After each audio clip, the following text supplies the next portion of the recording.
Never mind.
And welcome to the May Planning Committee. I'm Councillor David O'Mahony. I'm the Vice Chair of the committee. And tonight I'll be chairing the meeting on behalf of Cliff Betton. Bit of housekeeping first. We're not expecting a fire alarm, but if there are, the staff here will escort you out and show you where to go. Apologies for absence. Thank you, Chair.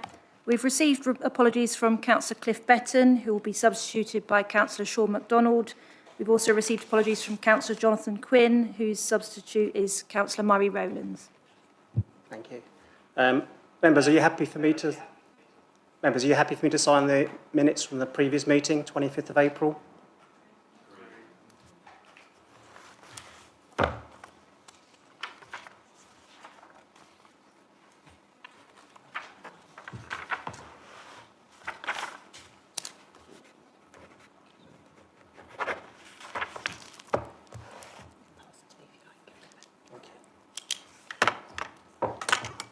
The first planning application on the agenda this evening is item 4, Land at Grove End Bag Shop. Oh, sorry, it is my first night. I should have just asked. Do members have any declaration of interest that they need to state before we start? Councillor Noble. Thank you, Chair. I'd like to disclose a non-pecuniary interest in item 6, the land to the west of Church Road, Church Road West End. I'm the ward councillor. I have had conversations with Councillor Tedder and with Councillor Page, but I come to the meeting with a clear and open mind. Thank you. Councillor Garrett. Thank you, Chair. I have had communications, as I'm assuming most of us have, reference the fourth item, land at Grove End, from one of the people involved in that. And I've also been to the land at west of Church Road, had a look at it, and spoken to Councillor Pat Ted as well, and I again come with an open mind. Thank you. Okay. Anybody else? Mary. I've also had communication from the Grove End developers. Okay. I can assume we've all had Yeah. that by email or by phone. Any other declarations other than that? Councillor MacDonald?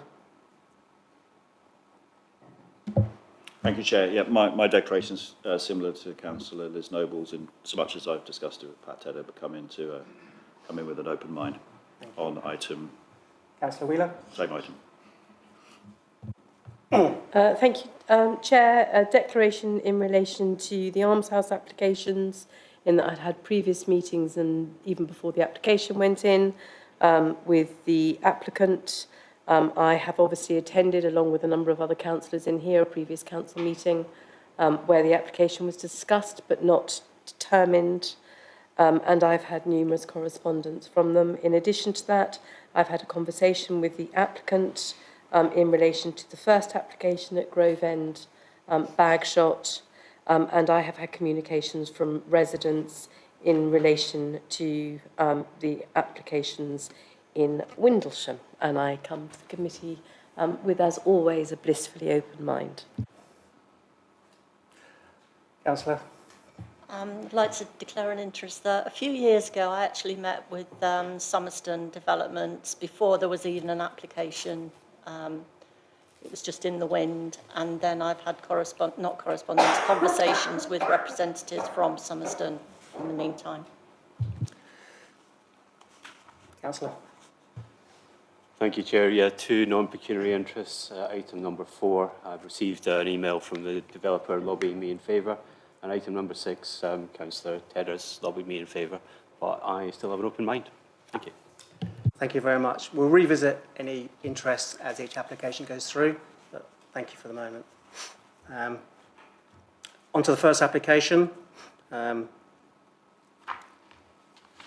number 4, land at Grove End Bagshot. Mr. Carty, would you like to introduce this? Thank you, Vice Chair. This proposal relates to an outline application for the provision of up to 135 dwellings on this site, which lies in the green belts. It's only the means of access which is to be determined, with all other matters reserved, which include appearance, scale, layout and landscaping. Please note the updates, and I'll briefly lead you through the plans and photos.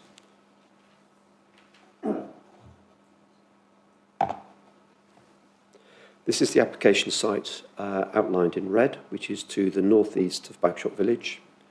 It is a 4.6 hectare site located between the Camberley to Ascot rail line,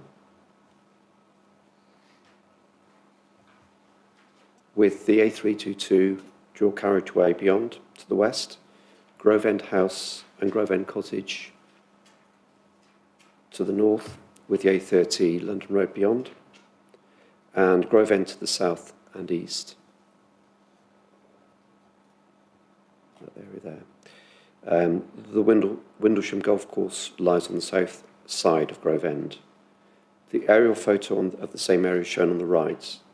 The site includes a field with a landscape strip on the west side, around a watercourse which flows from north to south, and part of public footpath 27, which links the north end of the site to the A30.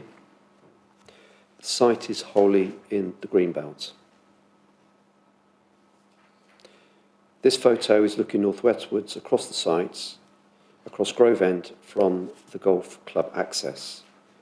The access road shown on the right is public footpath 27 and provides vehicle access to Grove End House and Grove End Cottage, with the field gate access just behind this boundary landscaping. This is a photo looking westwards from the existing farm gate access, looking towards the A322 and the rail line in the far distance. Grove End is on the left. This is a photo looking northwards at the edge of the field, close to the west margin of the site and the watercourse. Grove End House and Grove End Cottage are just visible in the far distance. This is a photo taken on public footpath 27, north of the site, looking northwards, showing the rail line and the A30 bridge, and the A322 dual carriageways under the modern bridge on the left. This is a photo also taken on that public footpath, looking eastwards, Grove End Cottage is in the middle distance with the application site on the right. Here is a concept master plan on housing would predominate on the centre and east parts of the site, with the west part nearest to the A322 dual carriageway and rail line, providing open space, including a play space and multi-court, the watercourse and sustainable drainage systems. The site lies in a low flood risk area, and a sustainable drainage strategy has been agreed with the local lead flood authority. The housing layout centres around a village green in the centre, which would also provide a play space. The high density of development, including flats in long terraces, provided to the centre with semi-detached and detached dwellings towards the edge of the housing development. The main access to the site would be provided onto Grove End, with the existing field access of footpath 27 being removed. This layout and general urban design principles are supported by the Council's urban design consultant, but it is noted that this would not outweigh harm to rural character and greenbelt harm. The proposed access is to be determined under this application. The main image shows the proposed access between the junction with the dual carriageway to the west and the golf club to the east. Proposal will provide one access into the site with a right turn lane into the site and a right turn lane into the golf club. The smaller images show close-ups of the new access into the site and the revised access into the golf club site. Currently, the golf club has a left in, left out, which means that when leaving the site, drivers can only travel down the A322 dual carriageway rather than north to the A30. County highway authorities have raised no objections to these access arrangements. They have also raised no objections to the proposal, subject to legal agreement requirements and the imposition of conditions. Their comments are set out from page 33 of the agenda report.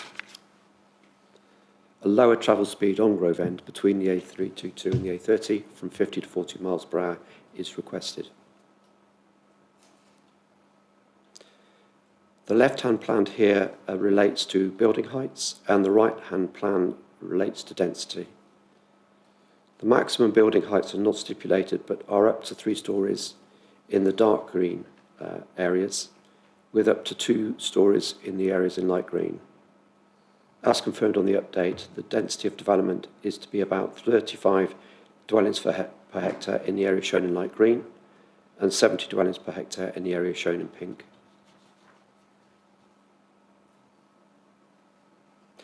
Here is an artist's impression of the development. Although not confirmed, this would appear to indicate the housing to the west edge of the development adjacent to the open space. The Council raises a number of objections to the proposal, which can be arranged in 2 different groups.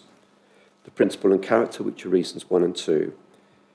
This amounts to the greenbelt harm with the very special circumstances, such as housing and affordable housing need, not outweighing this harm, and the impact on rural character.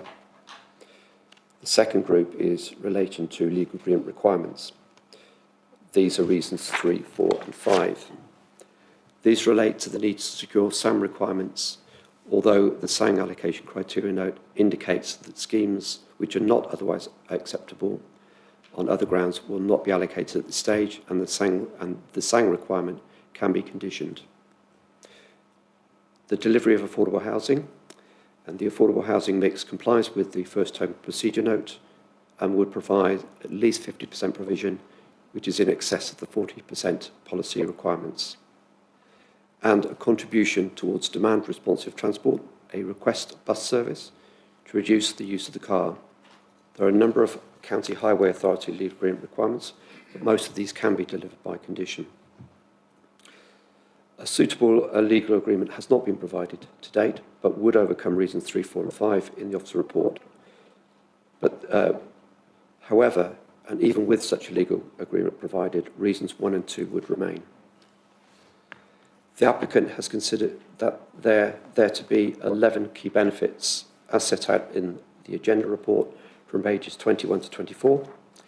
It is considered by officers that the most weight should be given to the provision of affordable housing against an identified shortfall and above policy requirements, and the knock-on effect of improving local affordability of local private rented housing, if that legal agreement were to be completed, and on-site biodiversity net gain benefits which are not required for this development.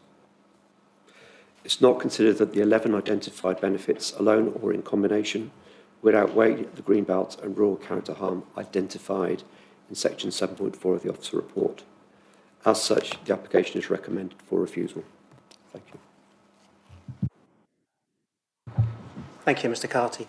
We now have several public speakers on this application. I would like to ask Douglas Sprott to speak first.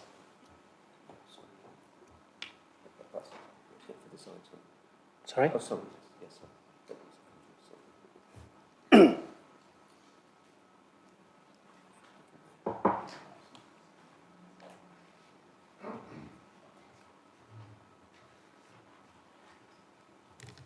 Mr. Sprott, you have 4 minutes to talk, and you'll be notified when you have 1 minute left.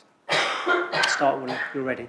Ladies and gentlemen, my sole qualification for speaking to you today is that both my wife and I have been residents in Bagshot for 56 years, and we are concerned about its future.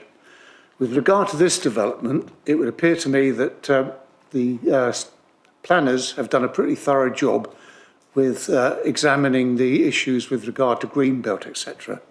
My concern is slightly different.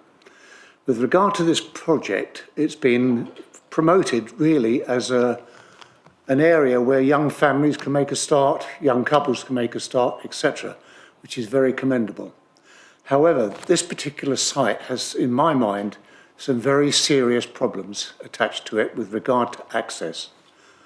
The main facilities in Bagshot are on the southern slope above Bagshot town. This particular proposal is on the northern slope above Bagshot. So access to, say, the first school is via the A30 link, which is about a mile from the first school and is both downhill and uphill with equal severity. The big issue for me on that route is that the proposed footpath linking the development to the A30 footpath, there's a rise of about 4 metres up to the level of the A30 footpath. Shortly after that, it crosses the main railway bridge. The footpath at that point is 800 millimetres wide for a period of about 50 metres. There is no verge, there's no barrier, and the road itself at that point is extremely narrow. To me, that is a hazardous area where young couples, perhaps with children, would find it hard to negotiate safely. The time from that point to the first school gates is about 25 minutes for a reasonably fit adult to go. The reverse is true, where the distance back is again about 25 minutes. My other concerns concern the second school, which is viable in some respects by 2 routes. One is proposed to be by the footpath, FP27, which comes out of the lower field, where the proposal is advocated, crosses the A322, links up with Fremantle Road on the nursery estate, and then winds its way through to the railway station and then subsequently into Bagshot itself. It could also branch off along Fremantle Road, giving access to the second school. To propose that pedestrian crossing over the A322 is viable, to my mind, is absolutely diabolical. It was first mooted when the FP27 was crossing a small urban road. It is now a 4-lane major highway.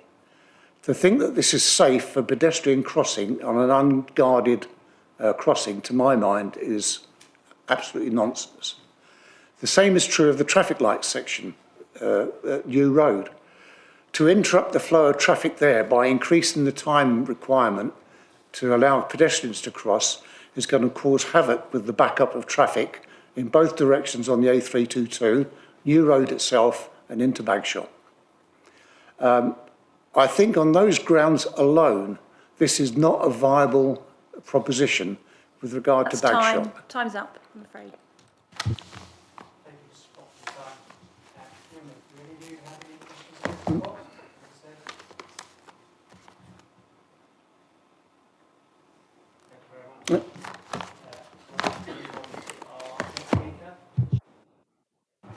Mr. Cricket?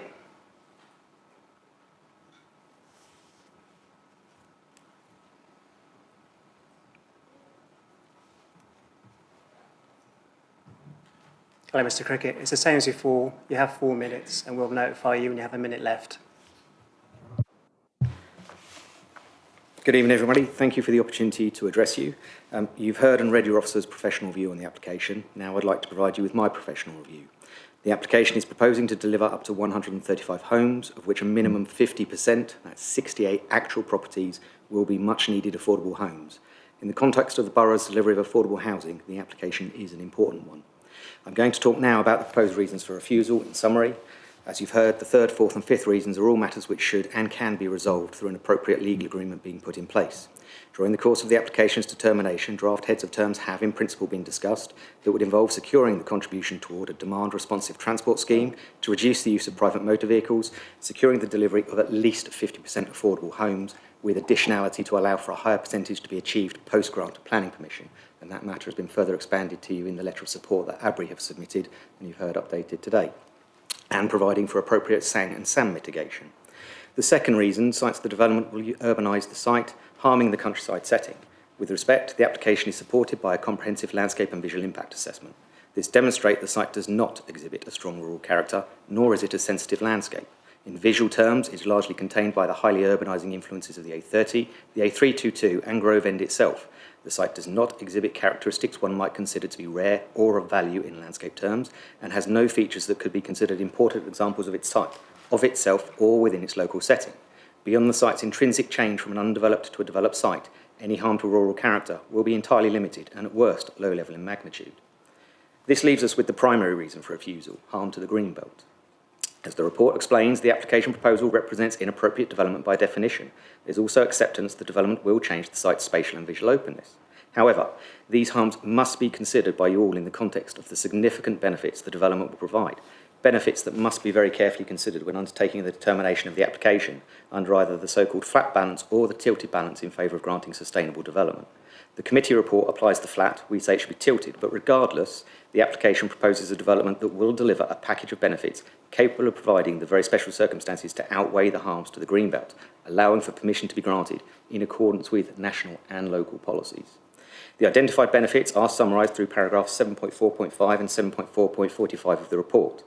Notwithstanding that there's some disagreement on the weighting that's been applied to each of these benefits in the report, I encourage you all to take them into consideration this evening. Of paramount note, and reflecting the scheme's significant over-provision of affordable homes, the borough, unfortunately, has a major and sustained issue in failing to meet affordable housing needs.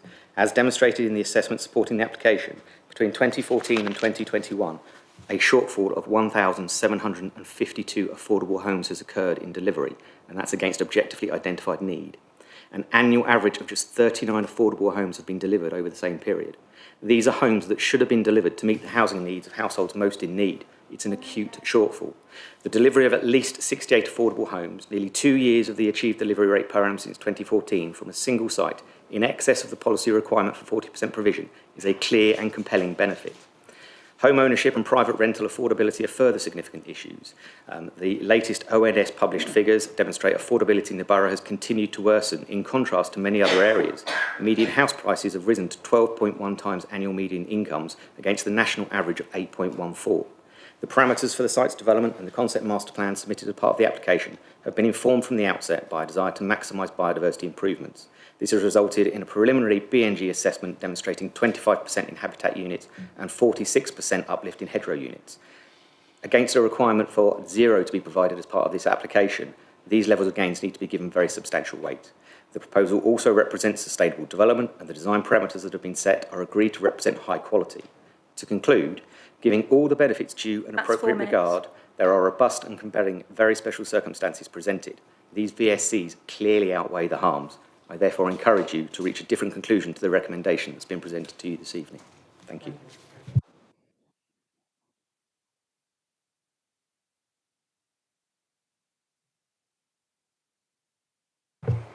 Thank you, Chair, and thank you for your presentation.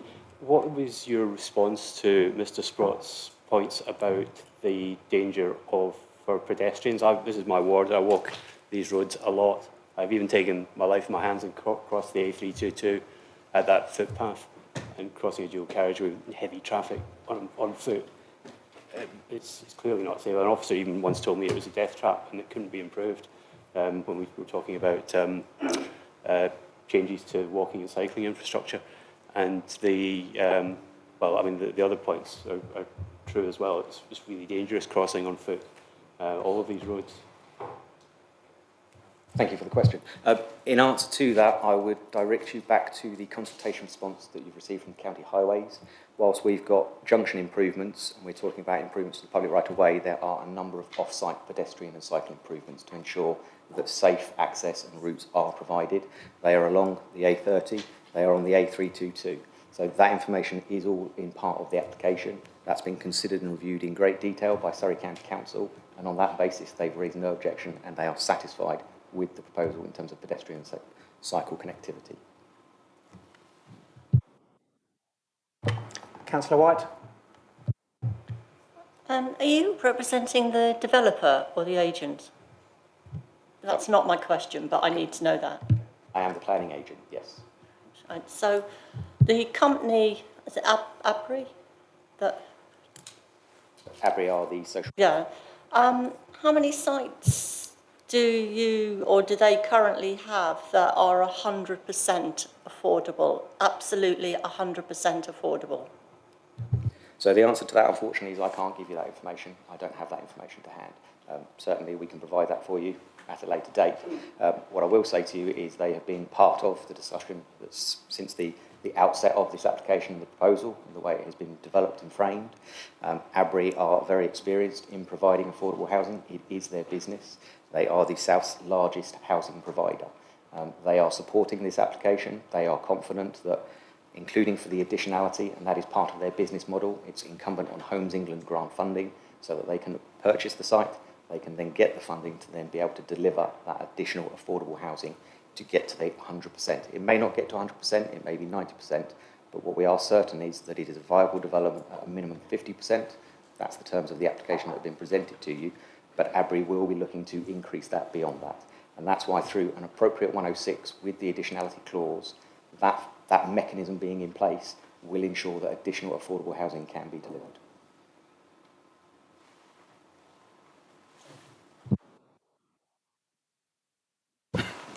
Thank you for your presentation. The note that came out today says that the intention is to purchase the whole site and deliver 100%. When the original papers came out, I think it was 50%. So I'd like to know why between them coming out and now did that change? And is there any intention for there to be any social housing, or is it purely affordable? So I'll clarify, the proposal hasn't changed in terms of minimum 50% affordable housing. That is the proposal in front of you. Had we been in a position where the application was being recommended for refusal, there would have been a legal agreement which would have included the additionality clause. That's what provides for additional housing to come forward that's affordable. So that's where we start talking about saying you have tonight to consider a 50%. If you were minded to approve, then through the legal agreement, the additionality clause, that's how you would then release the additional housing, affordable housing. In terms of the tenure of the affordable housing, there would be affordable rent, there would be social rent, there would be first homes. That mix will be fixed through a grant of approval. At this point, it's not fixed because we've not had those discussions with officers because their recommendation has been to refuse the application. If we have those conversations, that would be fixed through the 106. So it would meet local needs, policy compliance. So just to clarify, I understand this correct, it was 50%, we're refusing it, so now you're saying, okay, well, maybe we can have a conversation and we can make it more than that. Is that That's not correct, no. clarify that for me? So the proposal is a minimum of 50%. With the additionality clause, additional affordable homes can be delivered. But the proposal you're considering, as it stands today, is 50%. Had we got the legal agreement, there would be the additionality clause that would deliver additional affordable housing. That has been the position from the start of the application, even at pre-application. That's the position we've explained to your officers. Councillor Wheeler? Thank you, and thank you for coming to talk this evening. I'd like to just come back to the affordable rented. So affordable housing, affordable market housing, isn't really terribly impressive, and much as that might sound a little bit negative, it's, you know, a small percentage off a ridiculous figure. Whereas social rented and social housing and starter homes gives us a different position. And I just wondered from your perspective, and I suppose I'm not sure if it's to the applicant or if to the officers, can we, if we were minded to approve this application, can we condition the percentage that must be affordable rented versus what must be affordable housing versus what can be shared ownership? And can we do that by informing this as a condition at this point, or do we just have to consider it on the 50% that we've got in front of us? I'm a great lover of the green belt. As green belt goes, that picture, I feel, is a little bit disingenuous in that you've got Long Acres just opposite the site on the A30, which is incredibly heavily developed. You've got Hallgrove Industrial Estate just to the right-hand side of that picture as we look at it. And actually, this is essentially a development in a roundabout, in the middle of a roundabout. So I'm probably slightly less worried about green belt loss than I would normally be in relation to this application, if we can evidence that we really are getting truly affordable rented social housing, which we are in incredibly short supply of.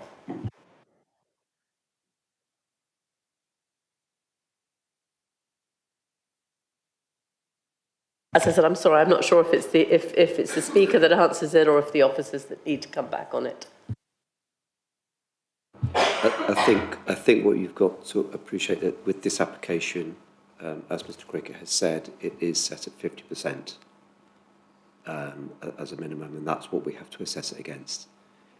At this stage, there is no guarantee we'll get more than the 50%. There's an offer there, but it's not what we've got. We've got in front of us an application that's providing 50% as a minimum. If I could come back, so can we add a condition to the approval of this application on the basis that it comes forward to provide 100%? Gavin's shaking his head. We can't, no? So if I come in here, so in terms of the application in front of us, we've got 50% affordable housing, which has been presented to councillors. The paper's been published based on Greenbelt harm in terms of the VSC points as well. This extra 50% may come forward, may not come forward. We don't know, you know. So we have to base it what's been submitted to the council. We can't condition that because it's not in front of us at the moment. And if it was 100% affordable housing, maybe our VSC sort of arguments were changed in terms of the assessment of the planning application, but that's not in front of us at the moment. And I strongly advise members to actually consider the application based on 50% affordable housing, which is in front of us and in published papers. Does that answer your questions? Just one further question really related to that. We have in the past deferred an application to enable an applicant to have further conversations.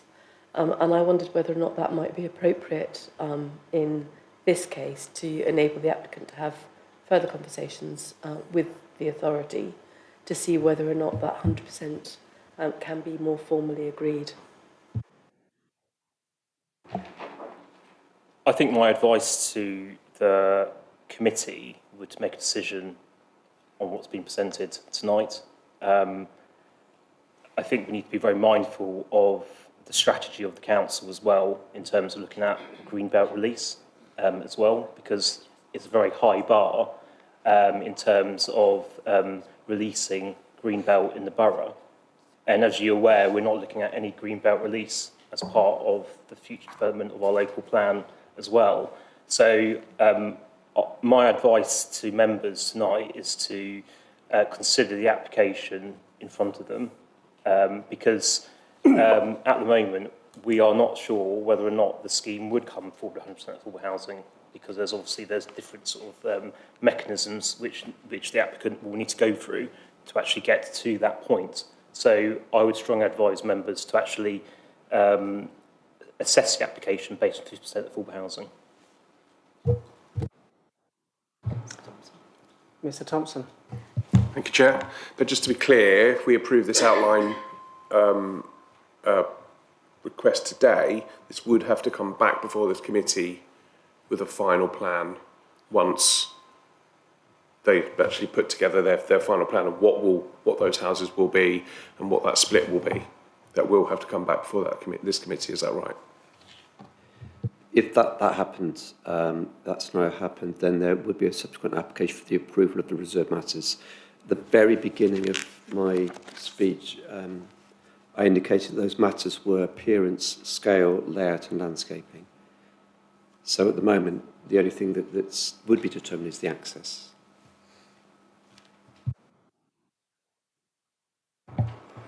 Members?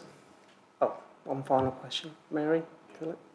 I just wondered, coming out of the site, can you do a right turn? I haven't quite been able to work out whether you could do a right turn.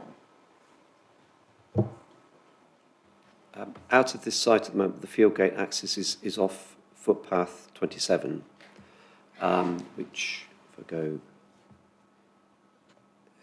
I don't know whether you can see it clearly, I'm struggling to say, but it's here, and that's the vehicle access to these two properties up here.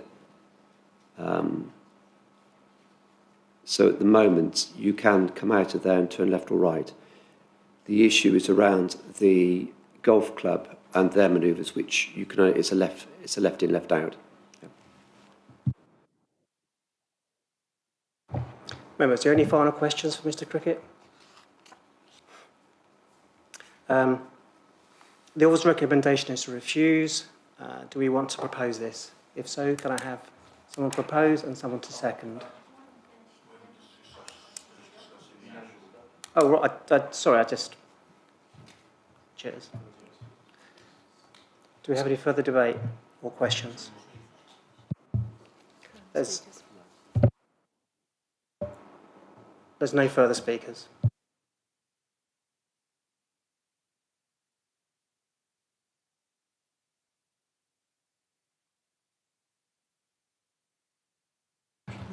Mr Cricket, thank you for your time. You may leave.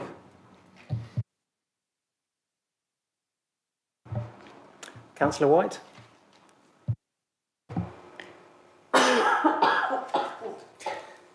Thank you.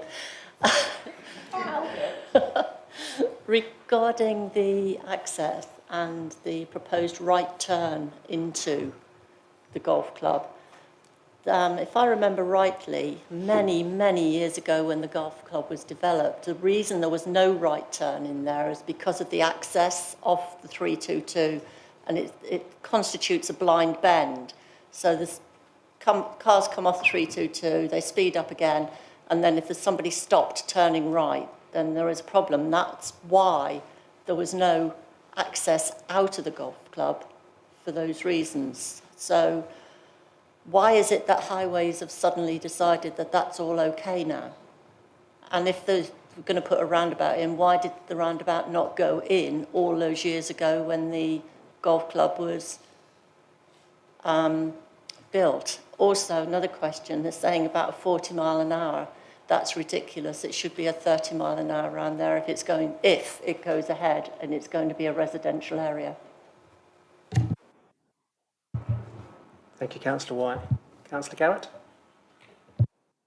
Thank you, Chair. I've got two questions. One relates to the access. As a regular user of that part of the road, from both the coming from Bracknell direction and from Ascot, that roundabout as it stands right now is a nightmare. So by increasing traffic, and I know highways, we love highways to bits at Surrey Heath, so I won't start complaining about them not coming out and actually doing any work. But I do wonder if they've actually looked at it, because if there was 135 houses, although I know we're only talking about the road, I do wonder how much that would affect that road. So that's a comment. I pick up on the Surrey education point, which was on page 13, and I know we're only talking about the access, but it's on these papers, so I might as well bring it up. Requires contribution towards early years and secondary totalling £703,226 to provide mitigation. Do we actually know what that mitigation is? That's been the issue with the comments we've come back from the education team. They haven't been precise enough about where the money would go. For the early years, it is something.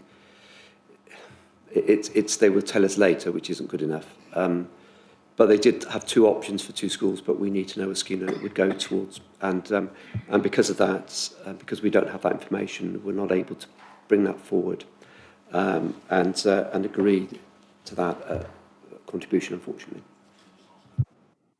Just to follow up, reference that. So is the assumption then this money is to help with school places and the increase, because obviously we're looking at small families, the increase in the requirement for children within secondary and primary? Is that what we're assuming? What they tend to the way that they process this, the first check is they do a pupil ratio, a yield ratio from the development to work out how much they think it will cost the local authority. Now, that's all fine, but we need it to go to projects, because we can't just accept money on the possibility that they'll do something. We need to pin it to somewhere and a scheme, and we haven't been able to do that through. We've done a couple of backs and forwards with them, but we haven't got that, so we're not able to bring it forward. It wouldn't be under the NPPF, under those requirements, and how we take contributions, it just wouldn't meet with those legal requirements.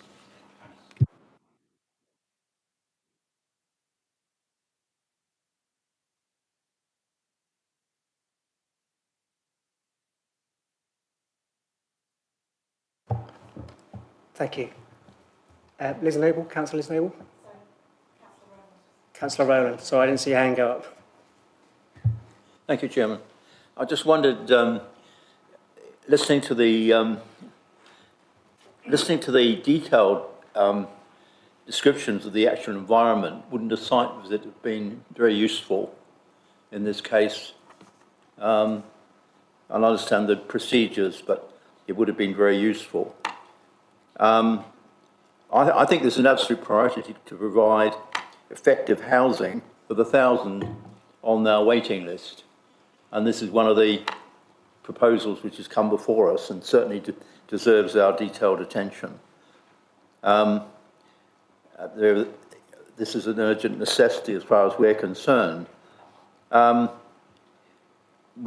in the middle of detailed discussions about finalising the borough plan, and can't elements of Grove End be included at this stage in those discussions? So it comes within the planning restrictions that might be there. I just wondered about the comment about separating Bagshot and Windlesham, about the importance of that and what's really meant by that. Why do we need necessarily to have a separation between those two settlements? Is it that important? As far as transport's concerned, there doesn't seem to be any opposition from any of the road authorities to the proposal, who've looked at it seriously. So a lot of our discussions has been about transport. None of them seem to have come forward with difficulties involving that. As far as the supply of land to build on is concerned, there's little evidence of how far we're advanced in identifying them and at this stage as a council, and this is an important aspect we must consider. It should be acknowledged that the proposal itself actually talks about green space, as I understand it, allowing for green space within the concept of the development. There's a reference to that to be found. There is a lot of talk about the area's rural character. Well, I think some of us would be stretched to say that the settlements in this borough could be considered in the same relationship as parts of Gloucestershire, etc., parts of the country? Are they really rural in character? And is it a valid argument to put that forward as an argument against this development? There's talk about the levels of pollution in the area, about this area being somewhat unique because of the A30. I'd mentioned Frimley Road, which must have a far higher pollution rate than along the A30, I would suspect. Is there any objection that is proposed to provide an affordable housing above what is legally required? There's some sort of reference there that the proposal goes beyond the legal requirement. Do we necessarily have to stick to that as a reference?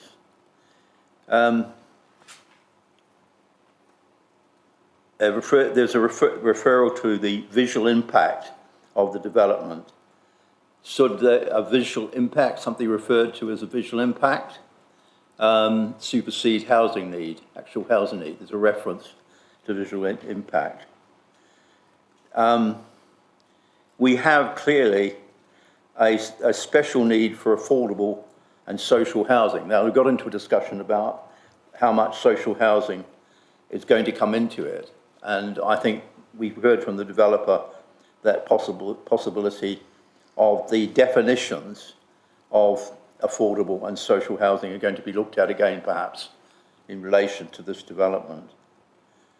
There is one suggestion looking at this and the context of looking at it in. There's an argument put forward that we have, in fact, a deficit or a shortfall of something like 1,700 houses, not the 1,000 that might be seen in the waiting list, perhaps. I'd like to have a clarification of what our deficit is at the moment in affordable housing.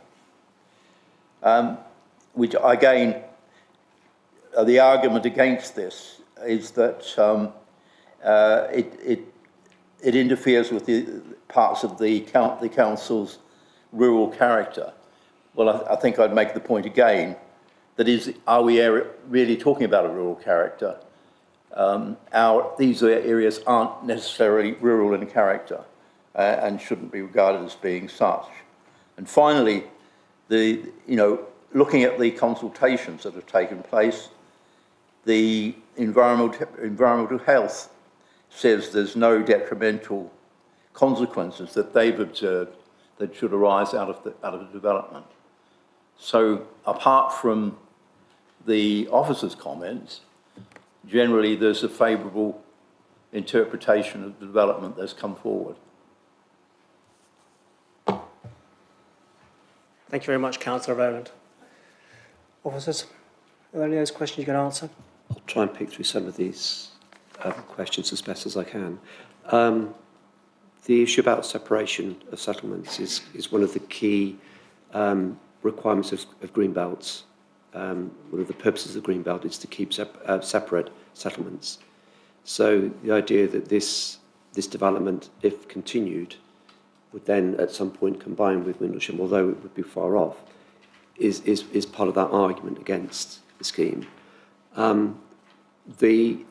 We consider that the site does have rural character. It is a field with a brook surrounded by soft landscaping. It's noted its location. You've got the roads to the east. You've got the settlement at Bagshot beyond. But it does exude a rural character there. It's different from a suburban character or an urban character. So we feel that those arguments do stack up against the scheme. And just the general green belt harm, when you change an open field into a housing development, it inevitably has an adverse impact on the openness of that site, because by building up, you lose openness straight away. There was a lot of points you raised, Councillor. I just want to is there anything else that you want me to capture particularly to respond to?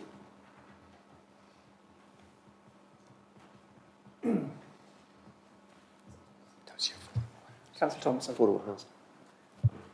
Thank you, Chair. I'll be brief, and it's not really a question, it's just really some thoughts.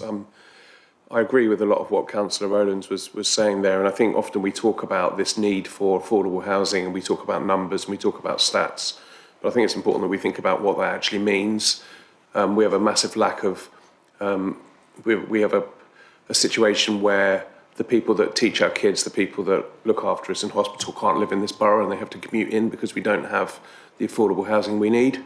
And I think we need to look at this very carefully because it does provide a significant amount of affordable housing. On the Greenbelt point, I agree with Councillor Wheeler that there's Greenbelt and there's Greenbelt. There's lovely flowing sunny uphills, and then there's a kind of roundabout in between some major road systems. And I would say that if we're gonna build on some Greenbelt, then this looks like a pretty good candidate to me. And I just think we need to be very careful about turning down applications on such a subjective point about the quality of Greenbelt, because otherwise we'd just never have any development in the borough whatsoever. Thank you very much, Councillor. Can I come back on? Councillor Wilson? Thank you. Just a quick question for the officers. If we did approve this and we gave up this Greenbelt space, would that set a precedent for elsewhere in the borough where we could lose more Greenbelt? Thank you. So I was going to come back on Councillor Rowland's point, where he mentioned about why can it not be considered as part of the local plan. As many members are aware in this chamber, we are not looking at any significant Greenbelt release at all. Our strategy is to look at brownfield sites in the borough, in the western part of the borough. There's been many greenfield sites which have been put forward as part of call for sites by private developers and have been discounted by officers. Officers have worked tirelessly to actually restrict the loss of Greenbelt. And I think if we are looking to grant this application tonight, in terms of this Greenbelt site, this would set a dangerous precedent in terms of other future Greenbelt sites coming forward for housing and proposing affordable housing on the site as a VSC provision. That's only one element of the VSC as part of the Greenbelt harm. And I think we need to be very mindful of that, not to set that dangerous precedent, because also in the report itself, we have a 5-year housing supply as well, which has been demonstrated under paragraph 7.4.15 of the report, where we can demonstrate 7.24 years as well. So there's not a need for housing in the borough. We are doing quite well in terms of demonstrating that. So I would advise members, it would set a dangerous precedent. It would basically it would depart from our strategy in terms of our delivery of a local plan in the future as well. Thank you. Thank you. Members? Councillor MacDonald? Thank you, Chair. Sorry about that. I don't have specific questions, but I do want to make some general points, as others have done, which is I think we need to be extremely careful before we give up any green belt. I do accept the comments of Councillor Weasley and Councillor Thompson that this is not the most unique piece of green belt we have, but it does form a barrier to the other areas adjacent. And if we start allowing creep, we will soon have all of the green belt gobbled up between Bagshot and North Windlesham. So I think we need to be very, very careful of that. If this space was on the other side of the 322, I suspect we would be having a very different conversation about its feasibility and viability. And I'm also very mindful to the public speaker that highlighted the safety issues. Must be my special powers, sorry everybody. Just turn this mic on. Okay to go, keep going? Yeah, keep Thank on going. I think we would be having a different discussion. We are saying this is affordable housing, which is great, and it's what we want to aim for. However, it's a very unsuitable route for people to access the facilities, even after mitigation measures. And I say so as somebody that has to walk quite regularly or cycle quite regularly now between Lightwater and Bagshot down the side of the 322. I guess the other additional point to make is some of the transport issues that I think Councillor Garrett alluded to.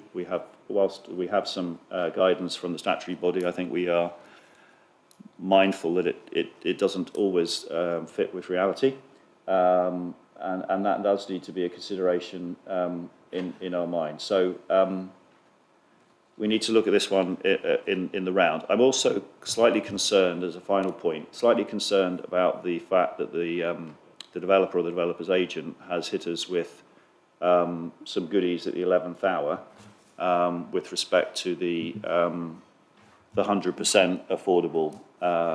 I think that is muddying the water quite a bit, and I do think we should take the guidance from the officers that we should judge this application on what is put in front of us, which is the 50%, and consider anything else at a different time in a different place. Thank you, Councillor MacDonald. Councillor Garrett? Just a quick question based on Mr. Jenner's point. I can't remember, I can't count how many times I've said in this chamber about social housing and affordable housing, so you know where I stand on that, and I also know what we're saying here about Greenbelt, so I fully understand that. My question's related to what you just said about the local plan and brownfield sites, etc. Have we, within that local plan, got a number of affordable housing that matches close to what we're talking about here? Because there's a lot of affordable housing here. I take on point 100%. We're talking about 50%. We're not talking about 100%. My opinion, that's a carrot to dangle in front of our heads. So we're talking about 50%. But that 50% is still quite a high number. So how do we fit that within the local plan? Because whilst this doesn't look like a good plan, if we've haven't got that much affordable housing elsewhere, then this suddenly looks like something that is something we need to be looking at with more detail. Does that make sense? Yes, thank you, Chair. So, good question, Councillor Garrett. So, as part of the local plan, we've done a full viability of all our sites in the borough, and it's fair to say that the policy basis for affordable housing is going to be set at 40%, and it's fair to say that. In terms of the detail, will come out in due course. But we are finding that that a lot of these sites would be able to achieve that figure in the future. So we have done quite a lot of vigorous testing on that. Yeah. So I hope that answers that question for you. One last one. Yeah, and this probably won't come as a surprise to you, Gavin, because we've had this conversation in the chamber as well. This 40%. Okay, I've sat in this chamber on God knows how many planning applications where suddenly the developer comes in and says, well, we can't do that, it's not viable, we can only do 25%. So suddenly that 40%, which looks really nice, is 25% or 15%. So we have to, in our local plan, agree 40% and stick to 40%, because otherwise this is just smoke and mirrors, in my humble opinion. Unfortunately, as part of the viability process, they can submit a viability report that will have to be assessed against market forces and also against build costs, against interest rates and things like that. So that has to be considered as part of the assessment of any application, unfortunately. So that's part of the process. Councillor Wheeler. Last question, just very quickly. Can I just, a point of clarity, then this isn't coming forward as a rural exception site, is it? It's just development within the Greenbelt? That's correct, Councillor Wheeler, yes. Members, do we have any other questions?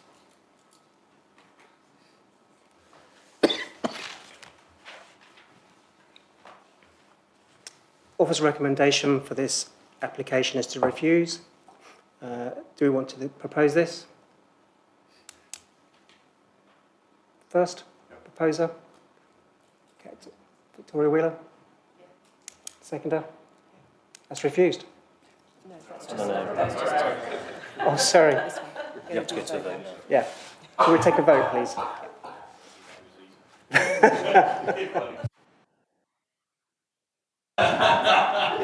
All those for refuse, place your hands in the air.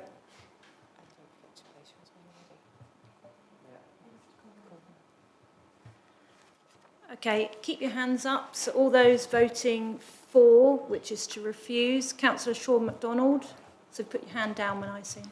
Councillor Mary Glowett, Councillor Sean Garrett, Councillor Liz Noble, Councillor Victoria Wheeler, Councillor Valerie White, Councillor Richard Wilson. All those against officer's recommendation? Councillor Murray Rowlands, Councillor Kevin Thompson, and anyone abstaining? David Whitcroft, Councillor David Whitcroft is abstaining. I just want to make it clear that I wasn't here for the beginning of this item, and therefore I'm not in a position to vote at all. Thank you. Quite correct. Thank you very much. And the chair, were you for or against?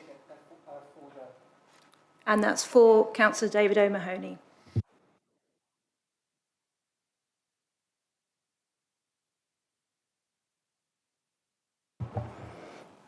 The application is refused.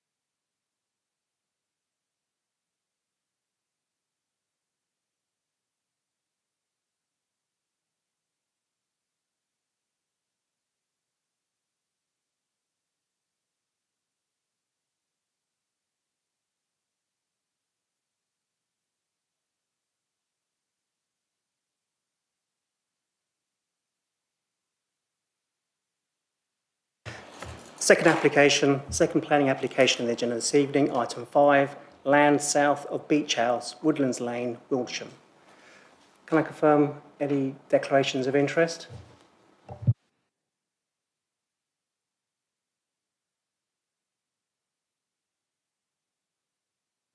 Ms Raymond, would you like to present the application? Thank you, Vice Chair. The application relates to land south of Beach House, Woodlands Lane, Windlesham, and is being presented to the committee as it relates to a major development. The proposal is for outline permission for the demolition of 1 Broadley Green to facilitate the erection of 20 residential dwellings, use class C3, for age-restricted accommodation, plus 55 years, with new means of access of Broadley Green and all other matters reserved. The application was deferred from last month's committee due to an updated viability position. The scheme originally proposed a small community building, which was removed to allow for additional parking to help the scheme meet the requirements of the Windlesham Neighbourhood Plan. Owing to the removal of this building and the lower associated build and management costs, an additional affordable rented home has been proposed, which will be set out later in this presentation. The site, notwithstanding number 1 Broadley Green, sits just outside the settlement boundaries within the Greenbelt. It relates to a largely open field with mature trees found to the boundaries, including TPO trees on the western boundary of the site outside of the red line curtilage. The surrounding area is predominantly residential in character, comprising mainly of semi-detached properties found within a tight urban grain. To the east and south of the site are open fields, whilst the rear gardens of properties facing Woodlands Lane back onto the site to the north. These are some photos showing the existing access of Broadley Green, which would be altered as part of the development.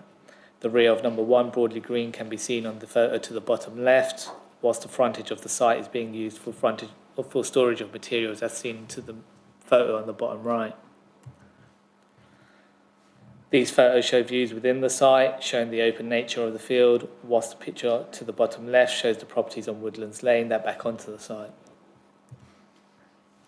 The proposal is for outline permission with only the means of access to be considered and all other matters to be reserved. It would be for 20 dwellings, which includes the rebuilding of number 1 Broadley Green, so a net increase of 19 units, comprising 15 times 3 beds and 5 times 2 bedroom dwellings. The application is being considered as a rural exception site, therefore seeking to meet Part F of paragraph 154 of the NPPF, which sets out that development such as this which provides affordable housing for the local community, can be an exception to inappropriate development in the Greenbelt. Relevant here is policy DM5 of the local plan, which sets out 4 criteria for development to accord as a rural exception site. Criteria 1 and 2 requires demonstrating a proven local need for people with a local connection and to demonstrate that this need cannot be met within the settlement boundary already. This has been demonstrated by the applicant's submissions and the Council's housing needs assessment, which sets out an overall need of affordable housing, both in the form of shared ownership and affordable rented units. Whilst the Council's needs assessment and the Windlesham Neighbourhood Plan set out that there is a need for homes like this, which provide an opportunity for the elderly to downsize. Currently, there is a lack of provision of quality dwellings, and the proposal would help meet this need, and whilst also having the benefit of potentially freeing up properties within the village for first-time buyers and young families. Criteria 3 of DM5 requires development would provide affordable housing for local people in perpetuity. This would be secured by a legal agreement which provides a descending priority order of what is considered a local connection. See paragraph 7.3.14 of the report. This follows the Section 106 agreement agreed in the previous applications. Criteria 4 of Policy DM5 relates to access to local services and amenities. Given the site's location on the edge of the settlement boundary, it would be considered a sustainable location in this context. The proposal would provide 80% affordable housing provision with 4 market units required. Paragraph 82 of the NPPF sets out that LPAs should support opportunities to bring forward rural exception sites that will provide affordable housing to meet identified local needs, and consider whether allowing some market housing on these sites would help to facilitate this. The application has been supported by a viability assessment which has determined a need for 4 market units. This is considered acceptable in line with the guidance set out in the NPPF. The proposed indicative plan shows that all dwellings would be laid out in a manner that would be in line with the surrounding character of the area, comprising of predominantly semi-detached homes. All the dwellings would meet the minimum requirements for private amenity space, whilst the 3-bedroom homes would have 3 parking spaces and the 2-bedroom homes having 2 parking spaces, in accordance with the requirements of the WMP. Of material consideration are the previously granted schemes at this site, which related to 15 units, although not age restricted. Since the previous permissions, the latest being in August 2020, owing to the increased associated build costs, the residual value of those schemes would be negative, and therefore they do not represent viable schemes anymore. The proposal therefore has required an increased number of net dwellings, an additional 4, to help support the scheme. Also relative to the previous schemes, the access has been slightly altered, being approximately 3 metres further south to ensure that the rear garden of Anfield House, which is this property over here, is maintained. Paragraphs 123 and 128 of the NPPF promote the effective use of land, particularly when there is an identified need for different types of housing. Developments which fail to make efficient use of the land should be refused. The proposed density of 21 dwellings per hectare would represent a marginal increase from 16 dwellings per hectare of the previous schemes, as well as being a lesser density than that found on Broadley Green, 34 dwellings per hectare, and that found in the wider surrounding area. The proposed Section 106 agreement will follow that agreed for the previous schemes, also in terms of defining local connection. Given the efficient use of the land, the contribution towards an identified need, provision of affordable housing, together with the absence of any objections from statutory consultees and the acceptability of the proposal in all other regards, it is considered that the planning benefits of the proposal weigh in favour of permission being granted. It is therefore recommended that members grant permission today. Thank you. Thank you. We have a speaker for this item. I'd like to invite Douglas Bond up to speak.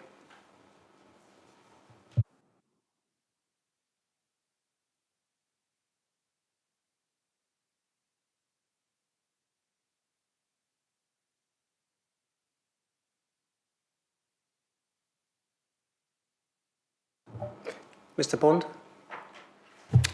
Thank you, Chair, members, good evening. This rural exception proposal is very much a community-led scheme informed by local neighbourhood plan policy and aspirations.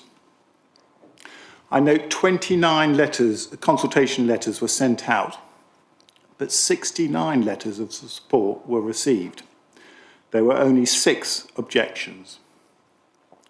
Pausing here for a moment, a residential greenfield greenbelt scheme, this is a unique indication of local support and reaffirms that it is indeed a local development for local people. The neighbourhood plan identifies a particular need for affordable retirement housing with sufficient car parking.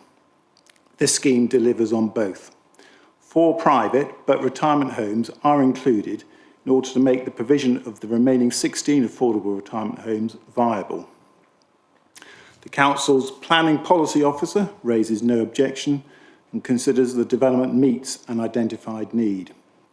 There are no objections from the Council's Viability Consultant, no objections from the Council Tree Officer, County Highways or the Surrey Wildlife Trust in respect of ecology.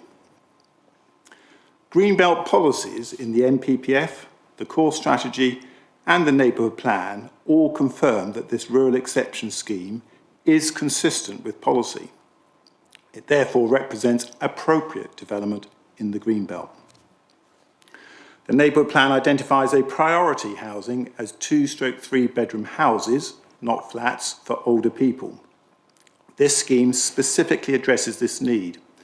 In addition, these houses will be occupied by local people, freeing up homes within the village for younger families, another form of priority housing identified by the neighbourhood plan. This scheme therefore meets several important and identified local housing needs. The Section 106 agreement will ensure the proposed housing is provided for local residents, representing a local scheme to meet local needs compliant with local policy. It is relevant to note that planning permissions have been granted on this site, thereby establishing the principle of development. However, this time the scheme responds positively to the need for those 2 and 3 bedroom houses identified by the neighbourhood plan. The scheme responds positively to protect the built and natural character of the village, and in this regard the site is well contained and not clearly visible. That said, the density is less than the surrounding area and mature trees are to be retained. The residential amenities of neighbouring properties are also to be protected. The proposal is therefore acceptable in character and residential amenity terms. The proposal has been designed to ensure the dimensions of parking spaces and the level of car parking required by the neighbourhood plan have been met. So to conclude, the proposal has significant merits, meets local priority identified housing needs and commands the support of a large selection of the local community. The Planning Officer recommendation for approval confirms the scheme is also compliant with planning policy. Accordingly, I hope the application can be approved. Thank you very much. Thank you, Mr. Bond. Members, do you have any planning questions for Mr. Bond? Councillor Wilson. Thank you, and thank you for your presentation.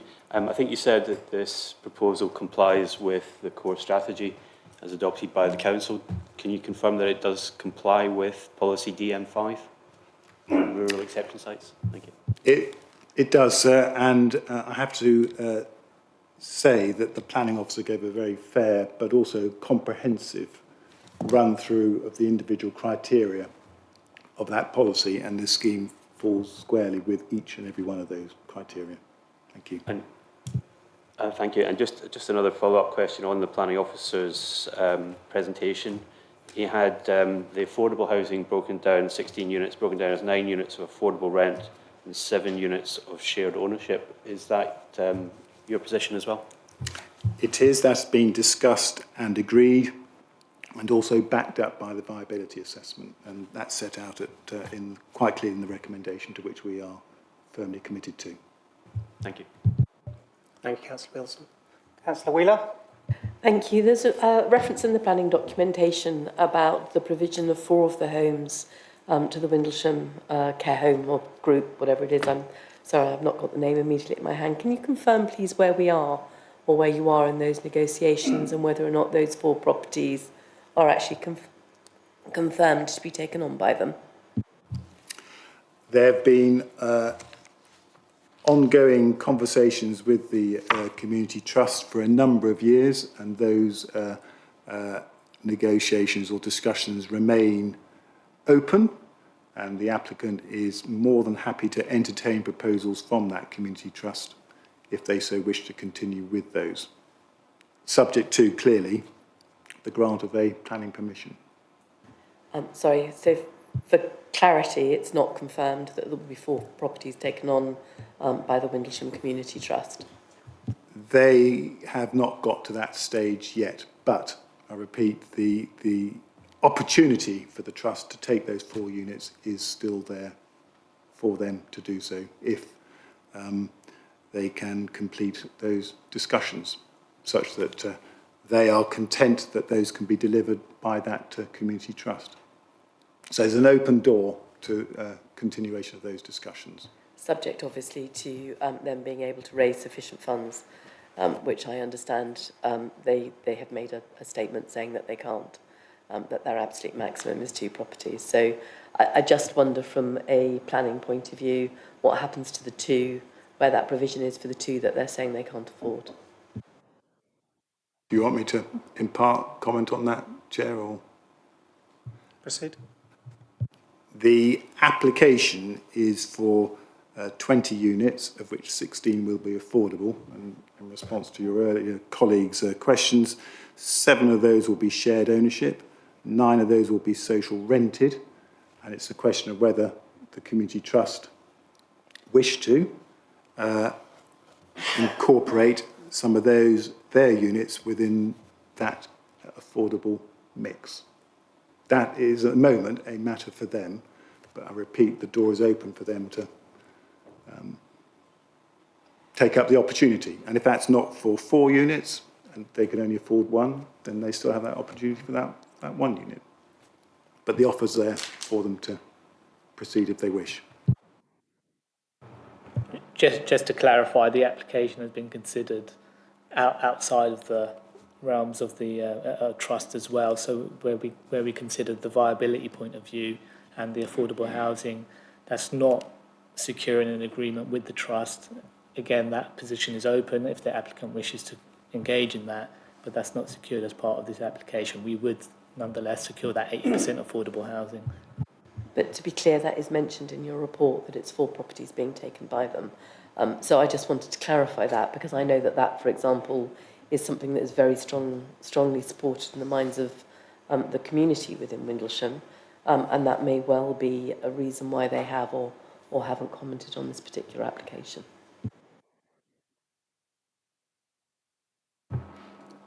Yeah, I appreciate that is referenced in the report. I mean, nonetheless, we still have that local connection need, so the development would provide for the local residents within Windlesham.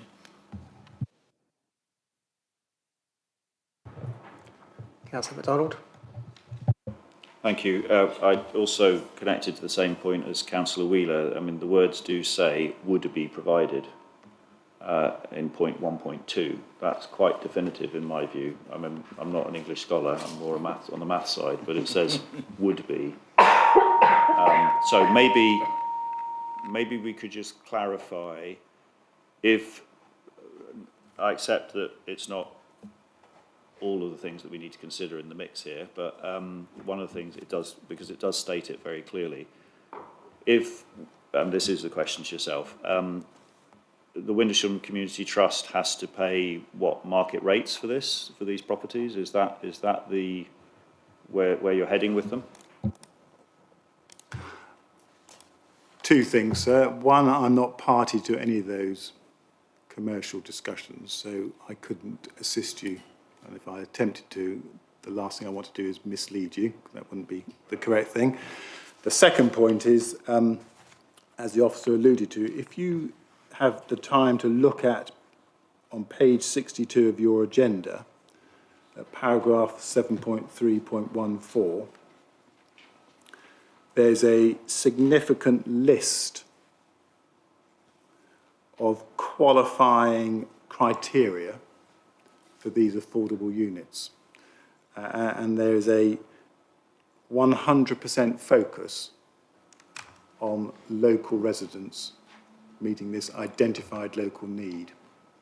And I hope, clearly it's a matter for you as councillors, take comfort that with those mechanisms and criteria in place, which were honoured in the earlier 106 agreements, so it's not something that there's, effectively there's a degree of consistency here. If those, as we intend, are embodied in the 106 agreement, that should, in any event, be securing the objectives of the Community Trust of providing these homes for these local residents through the planning system in a legally binding document. Thank you. I had read it. Thank you for reminding me. I appreciate that. I was a little bit concerned about being only 2 years away from being counted as elderly in the officer's update, but that's just the way of the world. Members, do we have any more questions for Mr. Bond? Thank you.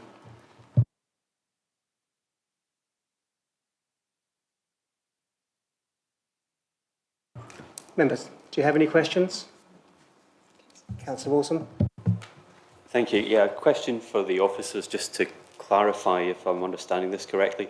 And this is a different position from the previous application that we refused, because this is a rural exception site in the Greenbelt, and it's covered by policy DM5 in our adopted core strategy. Policy DM5 says that it has to be 100% affordable housing. And I totally take the point that the officer said about we can also look at the NPPF, which says you can have some market housing to make it viable, and only 4 units out of 20 isn't very much, really. So it's almost 100%, it's 80% affordable.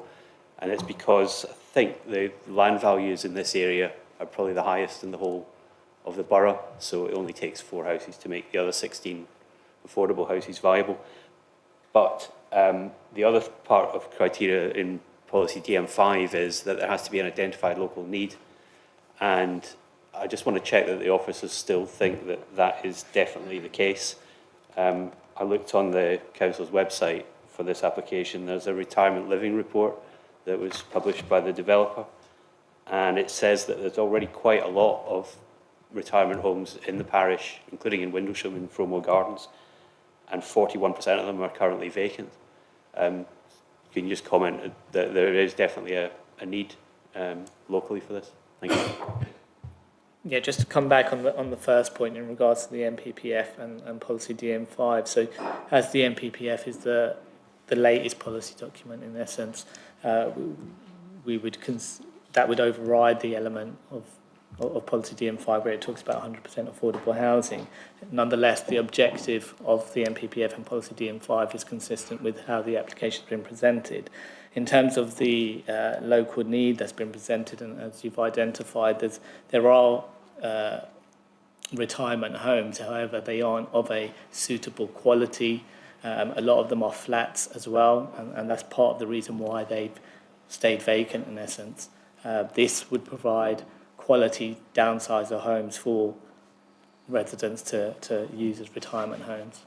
There's also the element of it being age restricted, affordable, and having that local connection, and that's where altogether that meets that identified need. Yeah, thanks. I take all of that on board, definitely. So the other point is that the 16 affordable homes, I thought there was regulation that said 25% of new affordable homes have to be first homes. Does that apply to this? Because we're looking at retirement homes, in essence, plus 55-year-olds, it wasn't deemed appropriate that there'd be first homes required for this development. Okay, so that just doesn't apply here? No, we've taken a practical approach. Thank you. Councillor White?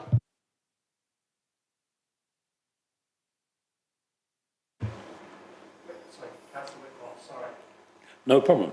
Easy mistake.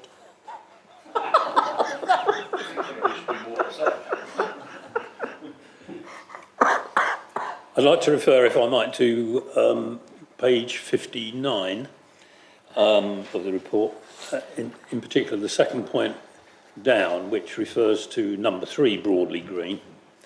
And this reminded me of an instance of a property in Frimley Green quite a few years ago, where a similar semi-detached property was separated, shall we say.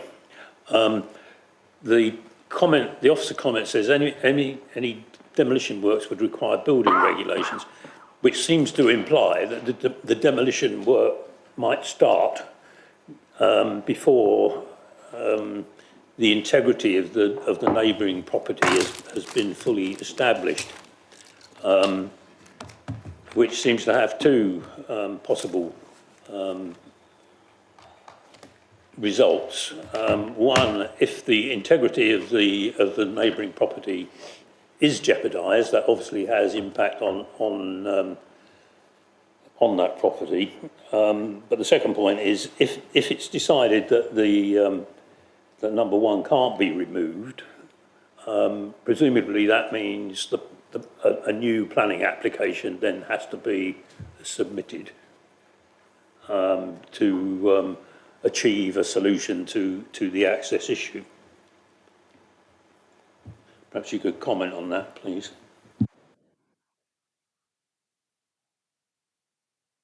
I mean, to an extent, that's the responsibility of the applicant, and there'd be a party wall issue as well. And if they were not making that wall good and there were issues, that would be an issue they would have to resolve. But in terms of the planning application before you, if there was a change and for some reason there couldn't be agreement with the neighbour, then you'd have to have a fresh planning application submitted. You have to take into account that those are matters somewhat outside the planning system, which they will be dealing with as well as part of the processes. If I should just make a comment on that, and that is that it might be outside the planning system, but it could be of some considerable concern to the residents at number 3 Broadley Green, and it seems to me appropriate that the interests of those individuals should be considered in this.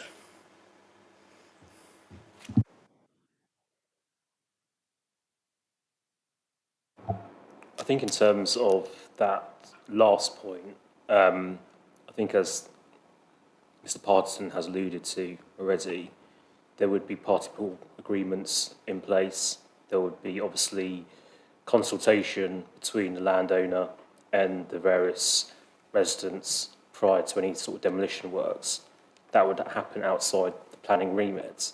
And hopefully, if members do grant the application this evening, the applicant would undertake the appropriate safeguards to actually make sure that there's no sort of impact to those residents through the demolition of that property.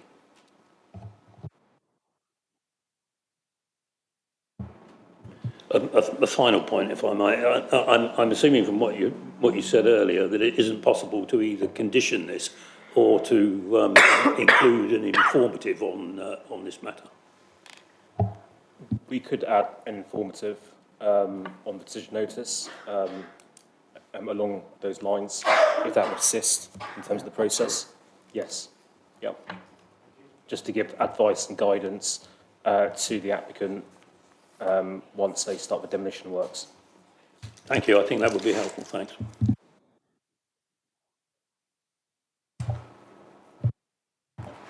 Councillor Wilson. Thank you. Just two very quick questions. Our concern was raised about the disabled parking spaces at the entrance to Broadley Green, but obviously Surrey Highways haven't raised that as an objection. Are you content that they've had a look at that and there won't be any impairment of these disabled parking spaces? I mean, that would be considered as part of the construction logistics process, which would follow the grant of permission. Thanks, understood. And the other one, I'll look at page 100 of the agenda pack. It's the previous accepted application. I can't remember what year it was, 2017 or 2018. And it's got, at the end of the informatives, it's got, in the event that a satisfactory legal agreement has not been completed by the date in 2019, the executive head of regulatory be authorised to refuse for the following reason. So this is just to speed up the legal agreement on the affordable housing, so that it doesn't sort of hang over, as we've had legal agreements do in this area for years and years and years. Is it possible to add something like that if we were to approve this application, just so that we don't have years of, well, it's caused blight to people's houses in Heath Park Drive because it's taken so long to agree a legal agreement, just to make sure there's some sort of guillotine at the end that gets the process moving.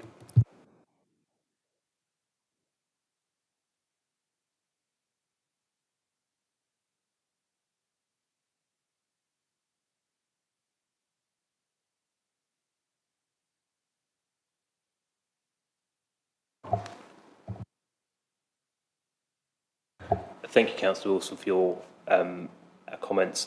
Just speaking to Mr. Rahman, we've obviously started a legal agreement at the moment, and I think, and I do share your concerns in terms of moving this forward and also moving the legal agreement forward in a timely manner. So we could set a time frame of 3 months from the point of the if members are minded to make a recommendation to approve the application this evening to expedite matters, but if there is a delay, I would ask members if they would be mindful to actually, in conjunction with the chair and vice chair of planning committee, to actually grant an extension if there's any delays in terms of that process. That's an option I'm giving to the committee.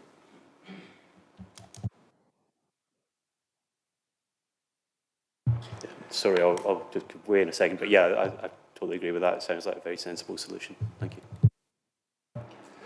Councillor MacDonald? Oh. Councillor Wheeler? Can we agree the wording of the conditions, please, before we vote on the application? Can we have some advice from officers? Sorry, Councillor, are you referring to what I just said just a moment ago? There are 2 conditions, aren't there, that we're looking to agree the wording on. There's the one earlier that came through that related to the point that was made by Councillor Whitfield, and then the one that was made by Councillor Wilson. So the wording of those 2. Yeah, Councillor Wheeler, just to clarify, those would be informative. So one would be to do with the party wall and also about making good in terms of the neighbour's wall. So those would be informative. Typically, that precise wording could be agreed with the chair and the vice chair by officers. And local members, I believe, is the other term. Yeah, Thank absolutely, you. we can do that. Councillor MacDonald? Yeah, just two very quick ones, hopefully. I noticed the slight concern around the ecological impact of this. There's lots of words in there that I struggled to, because I'm not an English scholar, as I highlighted earlier, to fully unwind. Should I assume that this is going to be neutral in terms of biodiversity impact, or a slight benefit? What should I be assuming as I look at this? As this is still an outline application with the layout, appearance and landscaping all to be reserved, we would need to consider that at a later stage. But at the moment, at this moment in time, Surrey Wildlife Trust haven't objected necessarily.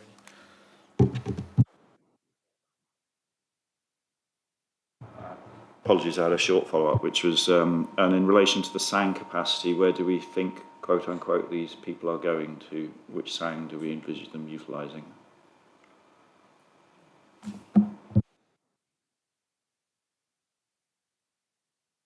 I don't have the details of the precise SANG, but at paragraph 7.92, it does make it clear that the council has sufficient capacity at the moment, so that would all be covered and we wouldn't have moved forward if that wasn't the case.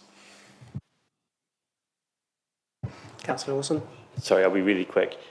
Just going back to the point about biodiversity net gain. There is a BNG assessment in the documents on the council's website for the application, and it shows there's a loss of biodiversity, but the officer says it's not required for this application yet.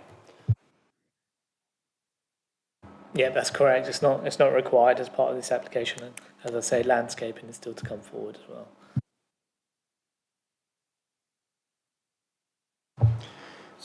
Members, do you have any other questions? Councillor Wheeler. Thank you. I'm just going to come back. It's not actually a point that I thought to make previously, but around the biodiversity, we would normally recommend that there was planting of low-level hedges, of particular, of a native species and all of that. I'm slightly worried about that with this application because we are looking at potentially more mature residents who may not be able to maintain hedges, which don't always stay low level for a very long period of time. So I just wonder if we could have some indication, please, or some guidance of the sort of landscaping that you might be proposing for this application to try and mitigate the biodiversity net gain, bearing in mind the age group of the residents that are being considered.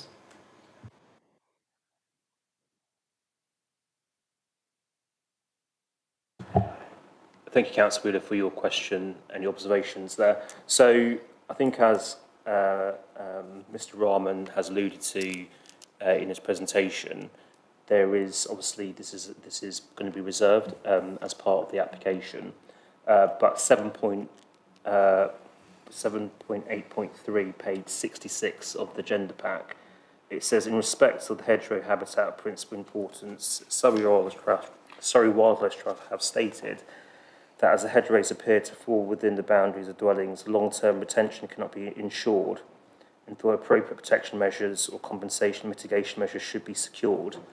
So that would be secured in a future application as part of when we discharge the future reserved matters of the application. So there will be an opportunity to actually provide that level of a protection in the future, and that would be conditioned as part of the application as well going forwards. Just to add as well, typically the landscape planting would be outside of the gardens so that they could be secured for the future.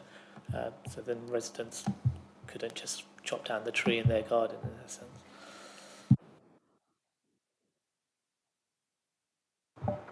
Councillor Wheeler, is that satisfactory? Can I just come back on one point? So just coming back to Councillor Wheeler's question about the conditions and also about the recommendation in terms of the legal agreement, just to get clarity from members on this point. So I think what I was proposing is to complete the legal agreement within 3 months of the date of the decision by members to grant the permission. If the legal agreement, if there is any delay in terms of the drafting and agreement of the document, there would be consultation with the chair and vice chair of planning committee for an extension to the legal agreement. So that's my proposal to members tonight. Is it possible to set a maximum extension of 3 months, so that gives 6 months? So if there's a delay and they can't do it within 3 months, to give another 3 months would seem reasonable, otherwise it's a nonsensical condition. We could... Sorry, just one moment, members.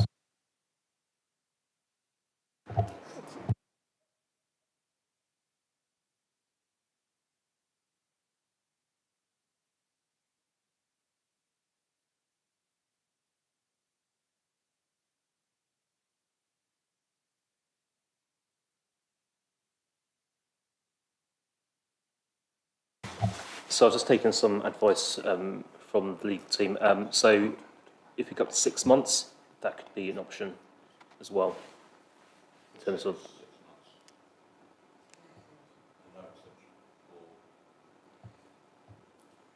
So I think 3 months we'd work to with a further 3 months afterwards as the maximum. Yeah. Okay.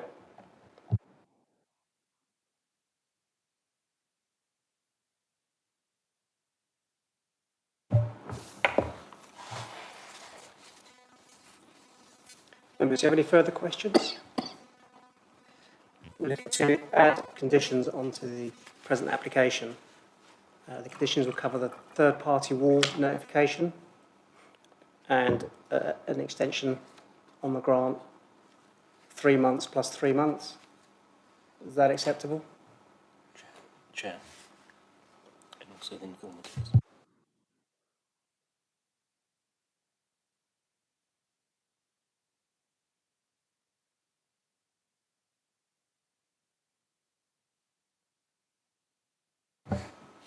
So just a slight amendment, the third-party wall will be informative, not a condition.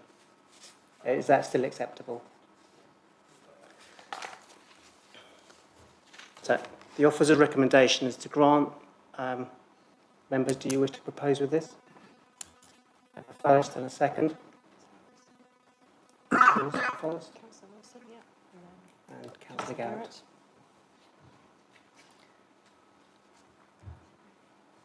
Good. If you'd like to raise your hands for.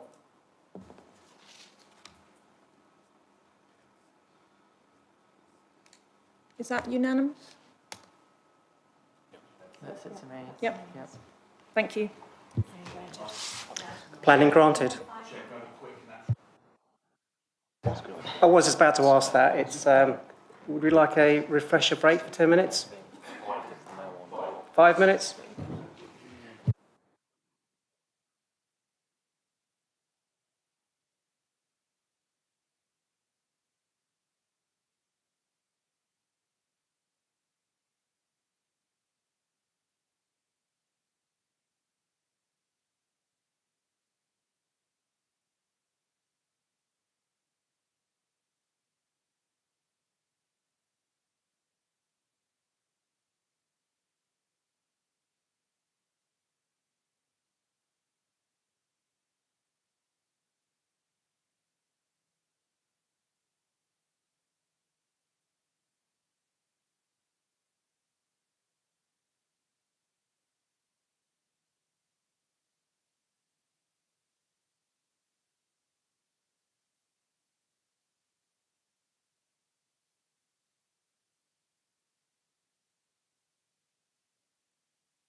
Members, are we all back? We now proceed.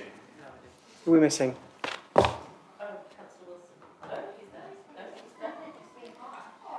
We have a full house.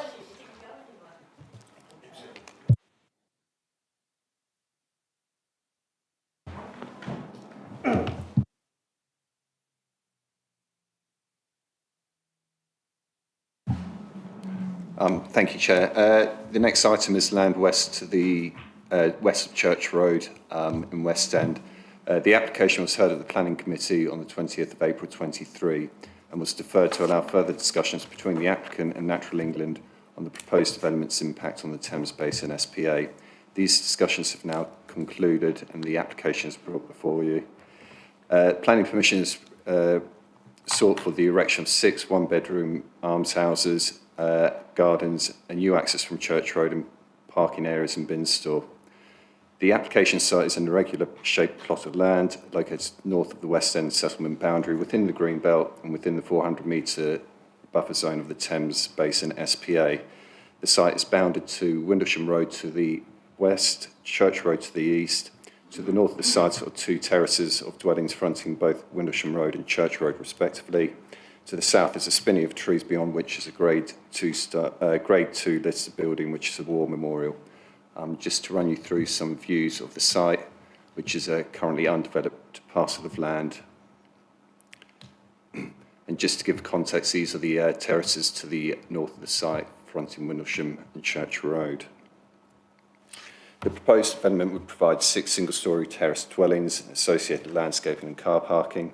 The road dwellings would be orientated east to west, facing north within the northern part of the site, with parking and a turning head to the front of the dwellings accessed from the proposed access of Church Road. The proposed dwellings would have dual-pitched roofs with porches to the front elevation and solar panels to the rear. Each would be provided with 30 square metres of private amenity space. The proposed dwellings would be operated by the Chobham Allotment Charity, which would operate almshouses, and the charitable aims are the relief of poverty or sickness amongst the inhabitants of the area and the ability to provide almshouses. These are just the floor plans showing the layout of the dwellings, which would be single bedroom. The dwellings would be provided at discounted market rent and would meet the definition of affordable housing in the NPPF. The occupancy would be limited to persons who are physically frail, have mobility problems, suffer from paralysis or partial paralysis, or who are in need of assistance for independent living. The applicant has suggested further conditions as part of the discussions with Natural England to limit the occupancy of the development and to reduce the impact of the development on the SPA. The conditions would prevent occupiers from keeping cats or dogs. A warden is proposed to manage and monitor the operation of the development. However, they would not live on site, and the dwellings would be limited solely to almshouses. In addition, the applicant has suggested conditions to secure the submission of an annual report to the LPA detailing and checking that the occupants meet the occupation criteria set out.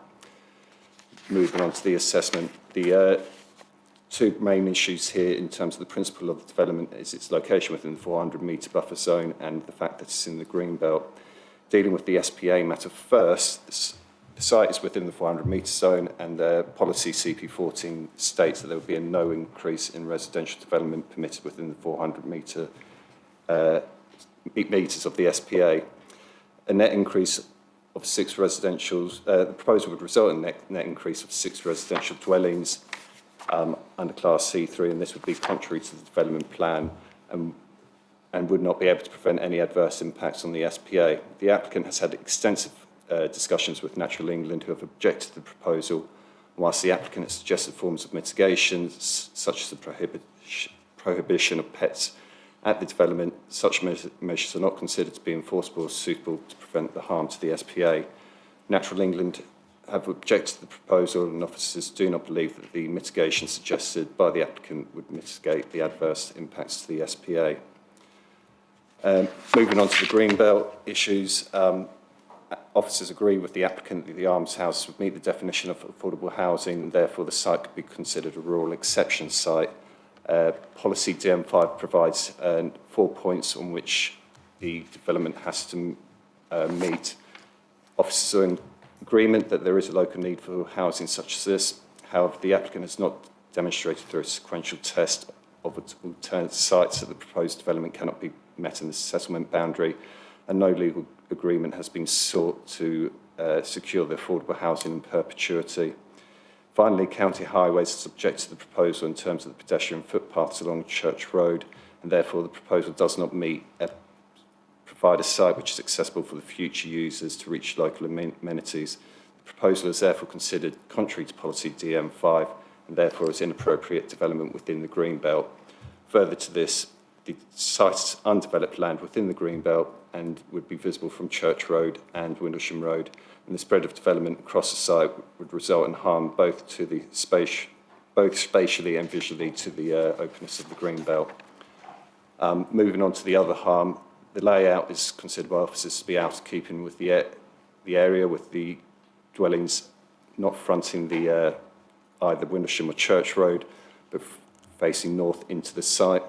In addition, as mentioned earlier, County Highways has objected to the proposal in terms of the pedestrian footpath outside of the site, and in addition to the lack of adequate turning circle and adequate access to the site. In addition to this, there are mature trees on the site and no arboricultural information has been provided to demonstrate the development would not adversely impact the health or long-term retention of these trees.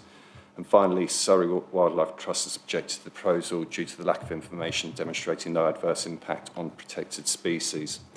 The proposal is therefore unacceptable in terms of its impact on the Greenbelt, the Thames Basin SPA, and the character of the area, the safe and efficient operation of the public highway, and would result in harm to mature trees and protected species. Whilst we would provide a benefit of 6 additional dwellings, which would be affordable, this is not sufficient to outweigh the harm identified above in respect to the Greenbelt and the SPA and the other harm, and so therefore no very special circumstances exist to grant planning permission. Furthermore, I'd just like to reiterate that it is within the 400-metre exclusion zone of the Thames Basin SPA and is wholly contrary to the local plan in terms of the no net increase in residential development. The approval of this application would be a material consideration in other applications of similar characteristics, and it's strongly recommended by officers that the application should be refused on this one point alone. Thank you, Chair. Thank you, Mr. Williams. May I just ask members if you have any interest to declare in this issue that haven't already declared? Councillor White? It's a non-pecuniary interest. I am a trustee of an almshouses in Bagshot.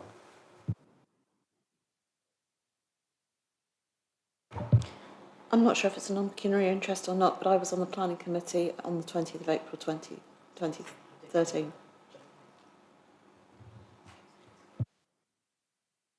Councillor Wheeler, did you have a hand up? I did, but I have declared everything, which included the planning application, but the planning application wasn't determined on that occasion, it was deferred, so therefore we've not declared.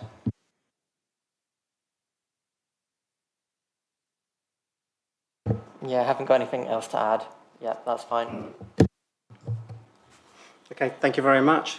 We have several public speakers for this item.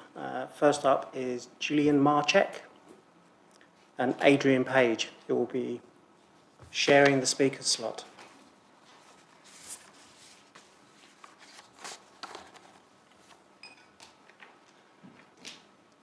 Mr. Marchek, Mr. Page, you have 4 minutes. You'll be notified when you have 1 minute left. I'm not sure how you're splitting your time, but...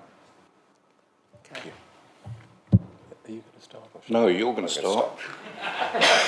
Right. Thank you very much. Good evening. 1,000 years old, almshouses are the oldest form of charitable housing, still vibrant today, with 36,000 people accommodated by over 1,600 independently run almshouse charities managed by voluntary trustees, which are members of the Almshouse Association. The association is a charity in its own right, providing guidance and support to these charities in all aspects of almshouse management. Each charity is registered with the Charity Commission, subject to charity law, and has its own governing document specifying the beneficiary criteria for applicants, which is usually for elderly people in need, many of whom are frail and vulnerable. The Chobham Poor Allotment Charity is no exception and has committed to this project through the charity's own funds. The legal definition of an almshouse is that it is a unit of residential accommodation, usually a house or a flat, which belongs to a charity, is provided exclusively to meet the charity's purpose, for example, the relief of need or infirmity, and is occupied or is available for occupation under a licence by a qualified beneficiary. Almshouse charities provide safe, comfortable homes for older people. The licence by which residents occupy is known as a letter of appointment, and they pay a weekly maintenance contribution set at a level which is well below market rents, typical of social rent levels. And some charities, we find, are charging incredibly low rents, such as £50 a week. Almshouses are exempt from rent to buy, cannot be sold or developed, are low risk, and are not designed for profit. The buildings and land are held in perpetuity for the benefit of generations. Very often, the existence of an almshouse charity creates a sense of pride within local communities.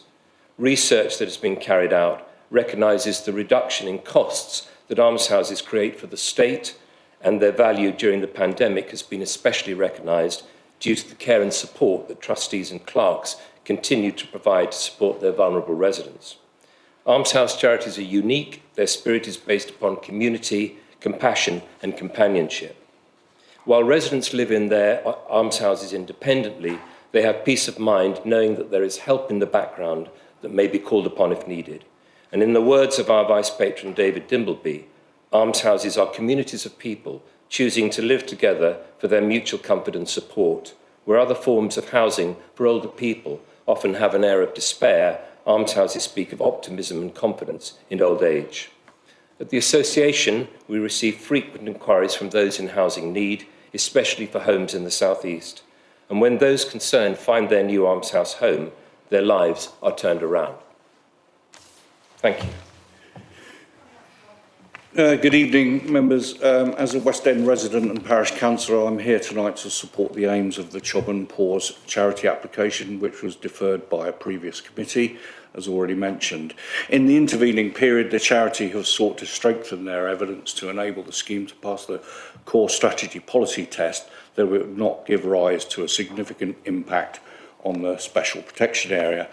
The charity have spent considerable resources consulting environmental experts and the council's own experts in tree preservation, drainage and social housing. Fortunately, most of these stakeholders were supportive, and where issues were raised, the charity has invested additional resources to both adjust the scheme and to provide ecology, highway, tree protection reports, etc., to respond to the issues raised by officers in the original planning report. Members will have read the supporting documentation on the planning and ecological aspects of the scheme. Natural England have agreed that it is the council who can decide if the scheme meets the planning criteria. That's time.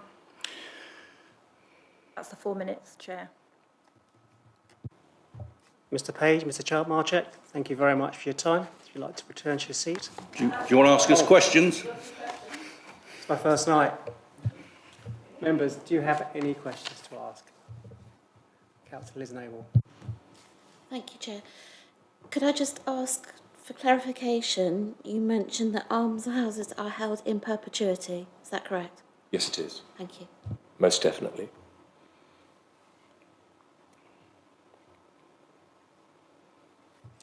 Councillor Garrett. Thank you, Chair. So this is 100% social housing, and developers don't make any money on this, and they are held in perpetuity. So basically, when someone leaves, then someone else goes in, and you've got a long list of people waiting to use these type of houses. Yes. We receive inquiries every week from people in housing need, and some charities report that they have a lengthy waiting list. It's very variable from one area to another, but overridingly that is the case. Councillor Wheeler. Thank you. I wonder if you could just clarify a couple of things for me under your licence. Can I confirm, please, that you can, under your licence, have a workable pet covenant, which would be enforceable by the warden and also by the licence, to ensure that there is no keeping of dogs or cats on the premises, with the exception, obviously, of assisted living dogs. Yes, that is the case. We actually provide quite a few template policies for our member charities, and one of them is a no pets policy. We are aware of the fact, though, now that if someone does make a request to have a pet, it needs to be seriously considered and the reasons given as to why that pet cannot be kept. But you'll appreciate that in most cases it's just not practical for an almshouse charity to have residents with pets. Thank you. Can I also check, please, that there's no self-contained staff resident accommodation on site that you're proposing? Yeah, that's correct. The development don't have staff coming and going like a care home. So it is quite a tranquil area just behind the War Memorial there where people can live their lives. Thank you. Can I also confirm, please, that the use class of the property, although it isn't C2, it will be limited, that the occupants will be of limited mobility and will thus be unlikely to access the Thames Heath SPA? It's my understanding that these people are with reduced mobility. They're not going yomping across the spa. Thank you very much. Councillor Flood. My question refers again to the warden. Is this going to be somebody that's going to come in every day just to look after the people, or are they going to be on a sort of, telephone connection with them? Because I know often there is a little office where they can keep all their bits and pieces, but they're going to be like a remote warden. So we're not looking at a level where the residents are going to be that disabled. They are going to be have their own mobility. They are of reduced mobility. They're usually aged people, and they usually come from the community. So there's not a requirement for a warden to visit, although at the end of a telephone they have help through the charity. It's just worth noting that these are 100% affordable, 100% social, and they will release 6 places elsewhere within West End, and so that is quite popular with the housing officer. Just that you said things like the warden would check they didn't have pets and things like that, which suggested that somebody would occasionally be going in. Yeah, it wouldn't be on a daily basis. It would be, as the charity exists, it develops itself and looks after the people that they are housing. May I just add that almshouse charities are essentially for those who can prove to live independently. But what makes them so special is, as I mentioned, they are within a community. So they know that there is someone in the background they can call upon, but essentially they live independently. Councillor MacDonald. Thank you, Chair. Just for my own benefit, I'm a little bit confused as to, and this sort of double act is maybe part of the problem. What organisations are you representing, and your roles? Could you just clarify that for me? I represent the Almshouse Association. Yeah, thank you. Sorry. I represent the Almshouse Association, which is a support organisation for almshouse charities across the UK. We're not the regulator. Obviously, the Charity Commission is the regulator. We are there essentially to support the trustees in managing their almshouse charities in the best possible way. We're about best practice. But ultimately the governance sits with the trustees, yeah? Yes. Locally, yeah. Yes. And yourself, Yes, sir? and Sean, I'm a parish councillor, a West End resident, and the parish have very good links with the Chobham Paws charity. They come and operate with us on various different levels. Okay, thank you. Councillor Wheeler. Thank you. Natural England have raised a concern saying that although you would accept conditions about occupancy, they are worried that it would put a burden upon Surrey Heath Borough Council around the enforcement. Can I just please absolutely clarify that you will be able to enforce these conditions via the licence that residents are given in order to be able to undertake this occupancy? Yes, I'm speaking on behalf of the charity, and that would be the case. Councillor Wilson. Thank you. How long has the charity owned this land for? some people behind me will be able to answer that question, but over 100 years. Thank you. Members, do we have any other questions? Councillor Thompson? Thank you. You've done a great job of explaining the virtues of almshouses, and I completely agree with you. The central issue with this particular application seems to be about this 400 metres proximity to the Thames Basin SPA. As someone who's not 100% au fait with the SPAs and et cetera, would you like to give your mitigation or your defence, if you like, as to why you don't think we should take that as the overriding reason to reject this? I think if you looked at the overhead of where this is situated within the village, it's very much part of the village. It's just right next door to the church. It's part of the village community. It's very close to the local parade of shops and bus stop. So it's, whilst we're in 400 metres of the buffer zone, you can see that the main roads are there, and they always act as kind of a cat assassination trap. The SPA is all concerned about the ecology, quite rightly, of nesting birds and those sorts of things. And building homes within the SPA could give rise to people having cats and dogs.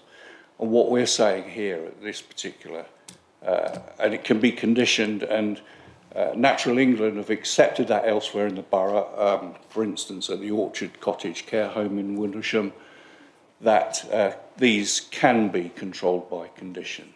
So it's a bit spurious when you look at where the location is. You look at the fact that it's within West End settlement area. It's bang next door to a school, a major school and a boarding school, with all the comings and goings there. You know, it seems to me that it's foolish when they've just stuck at 400 houses some few hundred metres away from this. Councillor MacDonald. Could I just check what classification of housing was the reference case that you just put forward? Oh, what the care home, Orchard Cottage care home, it was a C2, I think, care home. Yeah, that's correct. It was Class C2. Members, do we have any other questions for these speakers? Thank you very much for your time. Thank you. Thank you.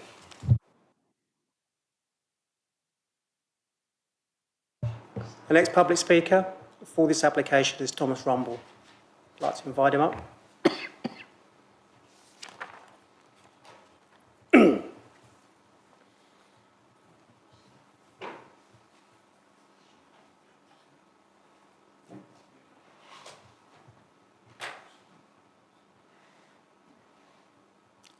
Welcome, Mr. Rumble. You have 4 minutes and you've been notified when you have 1 minute left. Please start when you're ready. Thank you, Chair, and good evening, members.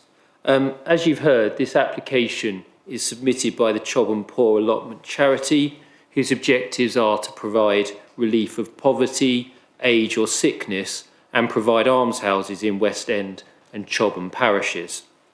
The charity own the land and aspire to bring forward the project to assist those most in need. The houses would be subject to qualifying criteria where the occupiers are to be physically frail, have mobility problems, suffer from paralysis, or are in need of assistance for independent living. The dwellings are bungalows for this reason, and the charity have an allocated fund to deliver this project. Our ecology statement concludes that due to the nature of the occupants, as frail or of limited mobility, the appropriate management of the scheme by the charity and associated terms included in the resident's handbook and letter of appointment, and finally there being no keeping of cats or dogs on the site at all, the scheme will not have an adverse effect upon the SPA and complies with policy CP14. In this regard, I note 3 important points. 1. This conclusion is made by a professionally qualified ecologist. 2.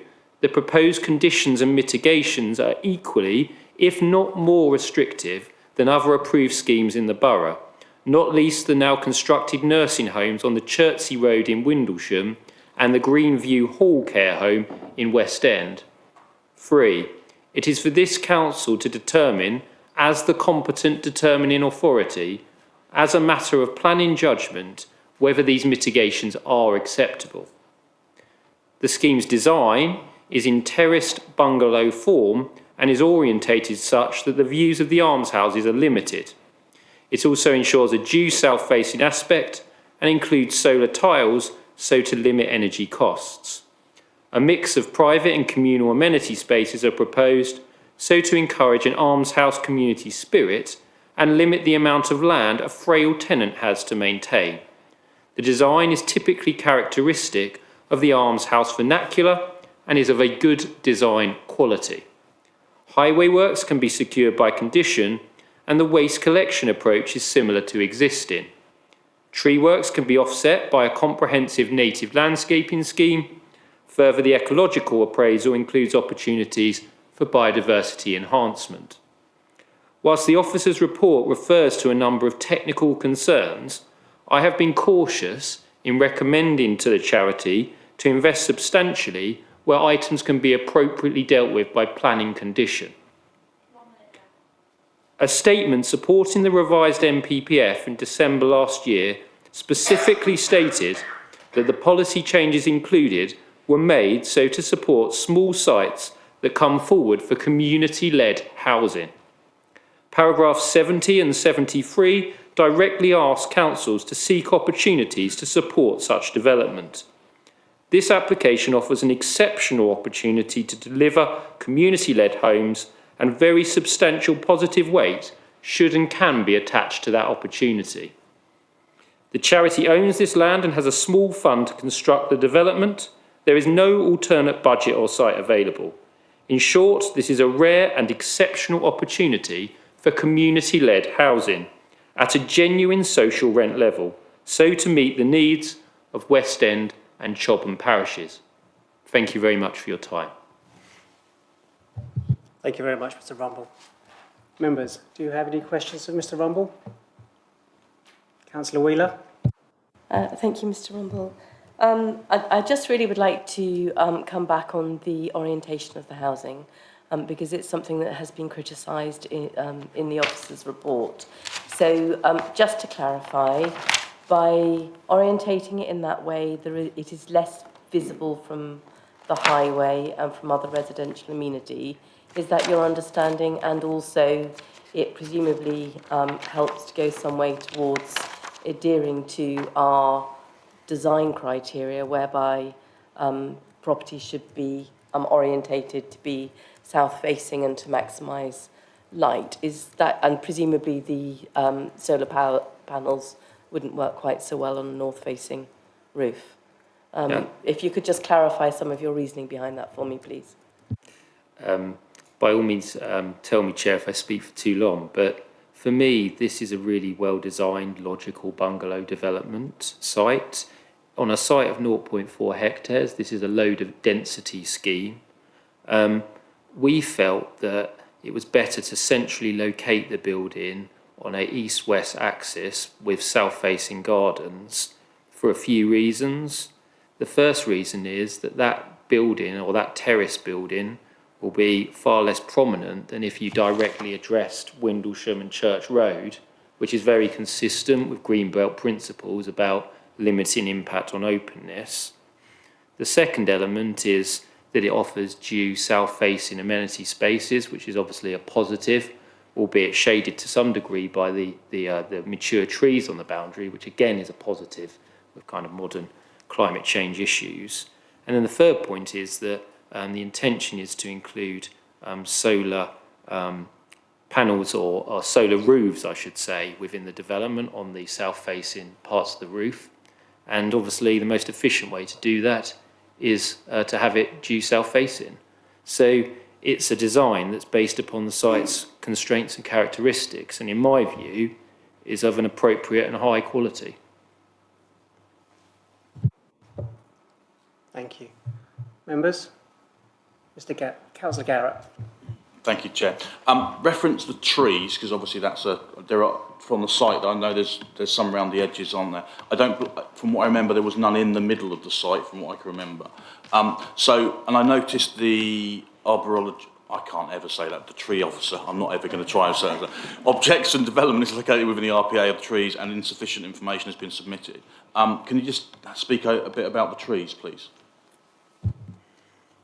Yes, so a full tree survey has been prepared by a consultant I regularly use. He's got over 30 years experience.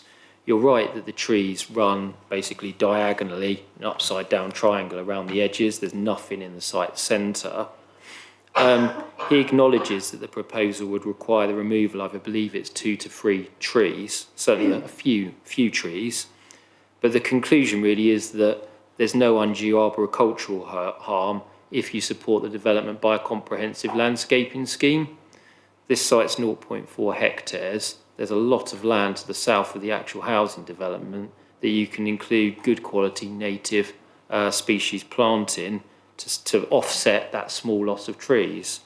The tree officer has suggested that they feel that is undue harm. We respectfully really don't agree and are committed to a genuinely soft landscape development. And those 2-3 trees that might need to be removed, are they older trees? Are they new trees? Do you know? They're mid-category, so I think there's maybe 1 or 2 that are category B and 1 or 2 that are category C, so that would be low or medium. There's no category A trees, which is the high category ones. Members, any further questions? Councillor Whitcroft.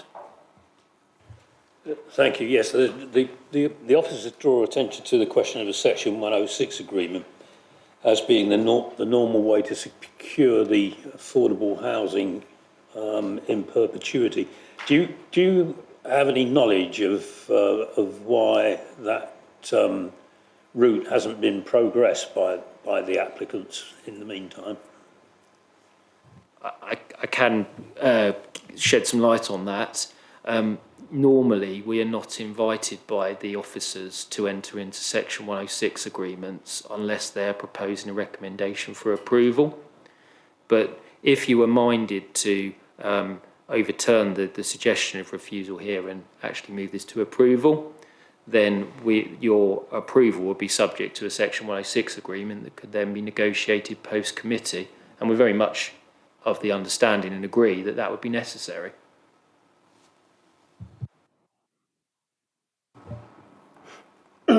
Members, any further questions?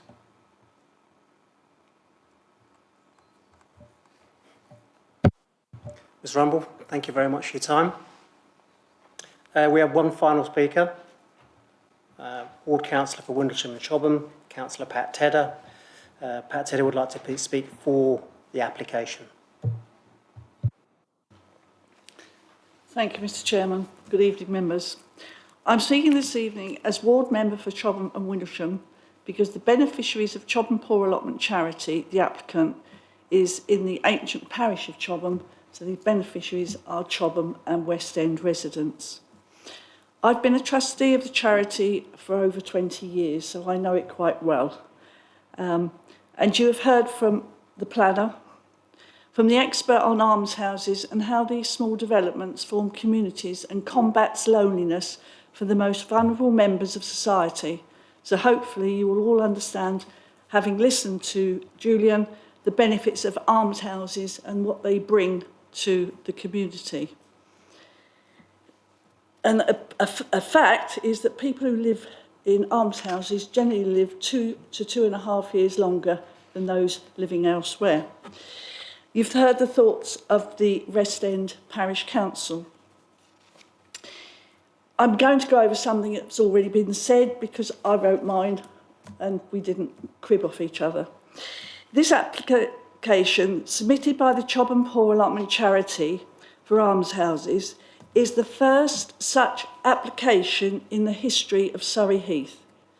In over 50 years, no one has offered to provide land, build dwelling houses with their own funds, rent them to the most vulnerable people in society at a lower than market rent, and maintain them in perpetuity. It's something that, as Julian said, if you own an almshouse, they stay charity, and should the particular charity fall, then it is picked up by another charity who continues the same thing. They can never, ever, ever be sold. This is a rare and unique application and a golden opportunity for this borough to achieve 6 socially rented bungalows for the most vulnerable people of this borough. The trustees have given very serious thought to the use of the site and the surrounding area. To the west, we have Gordon School and all that entails. To the east, we have the recreation ground. To the north, we have 2 rows of terraced housings, as mentioned by the planning officer, and the church. And to the south, the settlement of West End. The site is surrounded by roads, the Windlesham Road, Church Road. A little further, we have the A319 and the A322. These are very busy roads, being feeders to the M3. And you heard Councillor Wilson's comments about crossing the A322, you take your life in your hands. So I don't think they would be heading, anybody living in there would be liable to head towards the SPA. The trustees looked very carefully at the site, and it was agreed to move the entrance from the Windlesham Road to Church Road. So this would encourage residents, a bit of marketing here, to encourage residents to use the open space of the recreation ground, and it's also quicker if you use that side of the site to get to the local shops. Building the bungalows, as mentioned by the planner, east to west, reduces the visual impact for everybody that's passing by. But it also gives privacy to the residents, because there is communal space and there will be a communal garden other than their own little private bits where they can sit out and put their washing out and put their pots and other things. But they also have the bonus that the remaining open space, the hedges, the trees and the ditches, will all be maintained by the charity. And as you get older and more infirm, this is a bonus if anybody thinks about having to go out and mow their lawn on a Sunday morning. This application is a golden opportunity for the borough. A borough which has publicly made known it requires more low-cost rental accommodation, more bungalows for the elderly and the infirm. Here's your opportunity. Here is a charity offering all these things. The charity is not a developer. It is what it says on the tin, a charity offering to build and maintain in perpetuity, and there's no doubting that, they are just in perpetuity, 6 properties according to its constitution for the poor, needy and infirm of the parish of West End and Chobham. Should Chobham allotments fail, as I said, and it's been going for over 100 years, the properties would be taken over by like-minded charity. That's the Charity Commission's rules. You can't dodge it. Much is made of, if it was a care home, it'd be okay. Residents, as I found in the last year, residents in care homes are not prisoners. They are free. They can walk out the doors anytime they choose to go to the shops, to catch a bus, to get a taxi, to walk on the recreation ground, as the one in Chobham does, and the Orchard House in Windlesham that goes up onto the links. So there are larger numbers than 6 little people in their bungalows. The biggest challenge appears to be cats and dogs, and we, as a charity, can write into our letter of appointment a guarantee that no resident would have a cat or dog. This requirement to make sure that it's abided by is fair, because the clerk would visit, and trustees also visit the premises. No, there's no rule that said the trustees have to go. But when you become a trustee of an almshouse, it's a very special responsibility. And you just go and see if Mrs. Brown's all right or Mrs. Jones is all right. So regular visits take place. You care, and we care as trustees very much. Some people feel it's unfair not to allow dogs, but being a responsible pet owner can be expensive. And one chore and an expensive one, and one chore as you get older. And some of you have heard, and it was mentioned at the last planning when this came before and it was deterred. Approximately 30 years ago, there was a planning application to build housing on this site and knock those terraces down and make a big development. This was in conjunction with the council, but due to our strict constitution, which we have to adhere to, the development didn't go ahead, which was just as well as the council gave or sold its housing stock to Accent, and we, the charity, would have lost everything. But of course, we couldn't do it because, once again, we have to adhere to our constitution. So there's no fear that, that cats and dogs can slip through. And this is the wonderful opportunity to have 6 socially rented bungalows for the most vulnerable people in our borough. Thank you. Thank you, Councillor Tedder. Members, do you have any questions of Councillor Tedder? Councillor Wheeler? Thanks, Pat. If you want to turn your speaker off, that's fine. I would. My experience of almshouses is limited to almshouses in Windlesham, where actually I worked with you to find suitable accommodation for somebody who was sleeping rough and had been fundamentally failed by the borough. And I understand that recently you had royal visitors to that location as well. I just wondered really from a personal point of view, and I'm sure that Councillor White would be able to talk about this as well, the difference, without mentioning any names, that situation has made to the octogenarian that was left to sleep rough in our recreation ground. Well, as you know, he's been there now for a few years. He's extremely happy.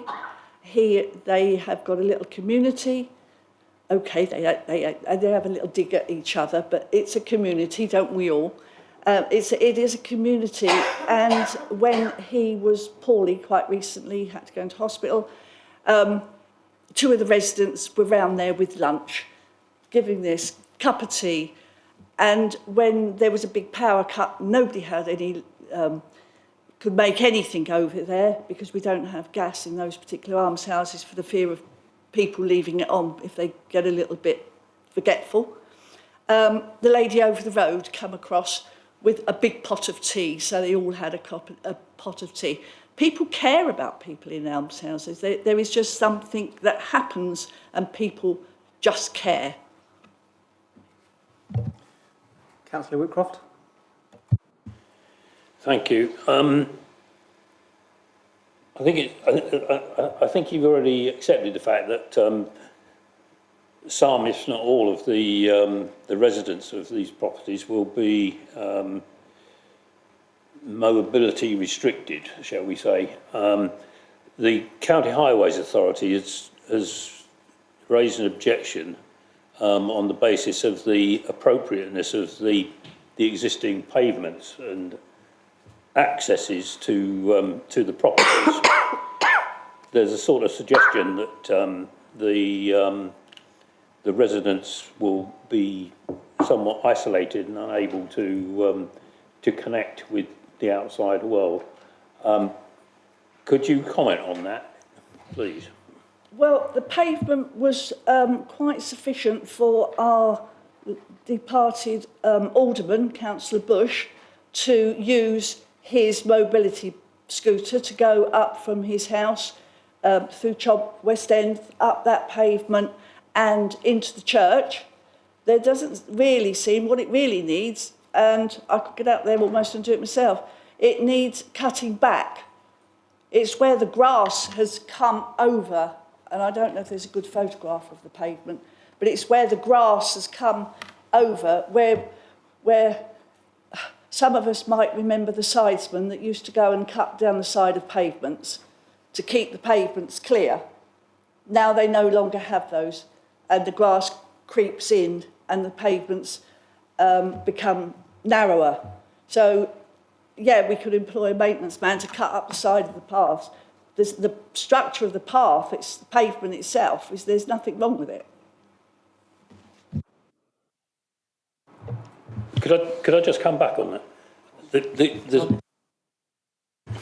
The suggestion is made that the pavement isn't wide enough to accommodate either wheelchairs or buggies. Is that something you'd accept or not? No. As I said, Councillor Bush uses it, and his wife uses one of those big mobility scooters, and you can just drive up there. People go up there with buggies, and there's never been, nobody's complained. Councillor Wheeler, then Councillor Garrett. If I can just make a point on that, if it's helpful, at the last planning application we were educated by Councillor Skinner, I think so, who informed us that Category 2 and Category 3 mobility scooters are allowed on the road.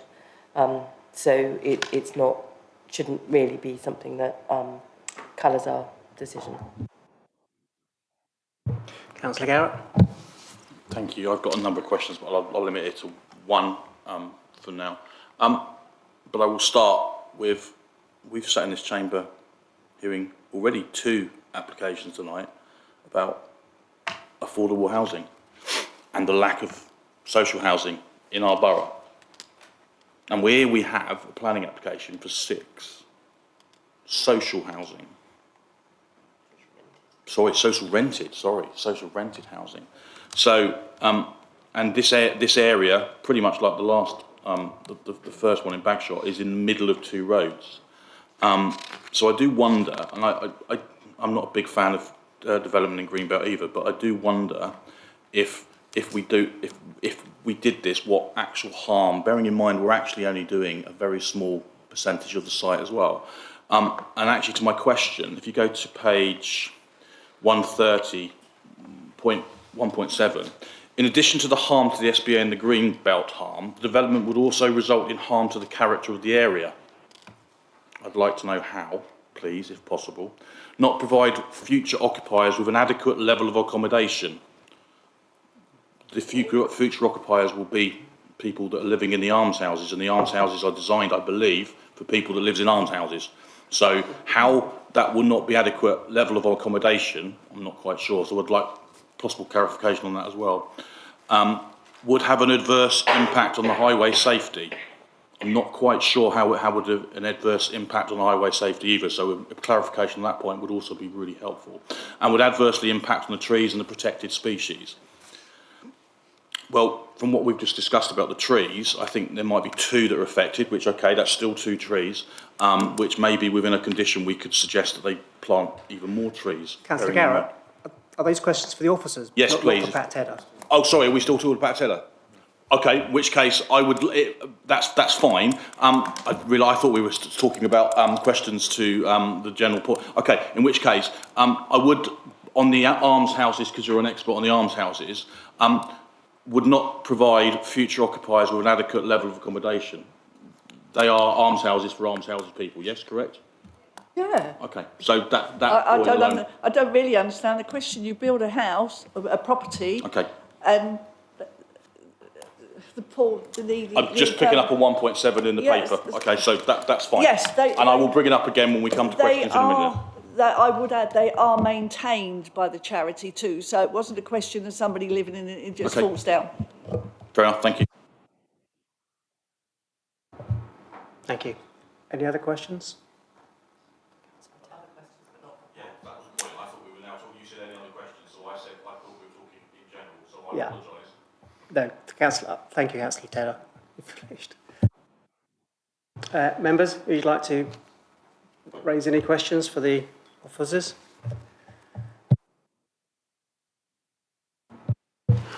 Thank you. So first question for the officers is, I'm interested in this difference between a C3 property and a C2 property. C2 being nursing home, C3 I guess being other residential, but please clarify. Yeah, so C2 or non-resident, C2 are residential institutions, so you're typically care homes, boarding schools, things like that, where the arrangement of the accommodation is not self-contained, there's shared areas, and generally, obviously, nursing homes, you have clinical care, they can specialise in dementia. C3 is a residential dwelling. It's self-contained, it provides all of the requirements for a person to live in day-to-day life. It also covers small HMOs, so that's people living together as one household, and it also covers, in some instances, the giving of care as well, if it's a limited amount of care with people living in the same household. So that's the fundamental difference between the two. Usually C2 developments are larger, bigger developments where you've got those people living together, as it were, like sort of halls of residence as well, something like that. And just to follow up, so in terms of the risk, the perceived risk to the SPA, is it because a C3 residents are more likely to be more mobile and more than a C2 resident? Is that the crux? That is generally with regards to the discussions with Natural England. I think their objection is because it's a Class C3, even though the conditions that the applicant has suggested have been conditions used on C2 dwellings as well before. There's not someone who's going to be living here permanently on site. As the applicant has said, the warden would visit and check up during that. A number of the appeal decisions, which were for C2 development, like the extra care, the inspectors considered that people can quite easily visit the site, bring their own pets. There's nothing preventing visitors from visiting the site and bringing their own dog, or even being outside the site parking on the main road where the warden wouldn't even be able to, see what's happening. So there's these other elements that need to be considered in terms of the type of accommodation that it is. And those are the concerns that we have as officers, that these cannot be enforced to the extent that we have certainty that there will not be any adverse impact on the SPA. And we need to be relatively certain that there will not be an impact on the SPA. Councillor Wheeler. Could I ask for a couple of clarifications before I go on about it? It'll cut down hopefully the number of points that I'm going to bring up. When did the SPA restriction come in, please? When did we have to start considering the SPA in relation to planning applications? It'll be February 2009. 2009, lovely.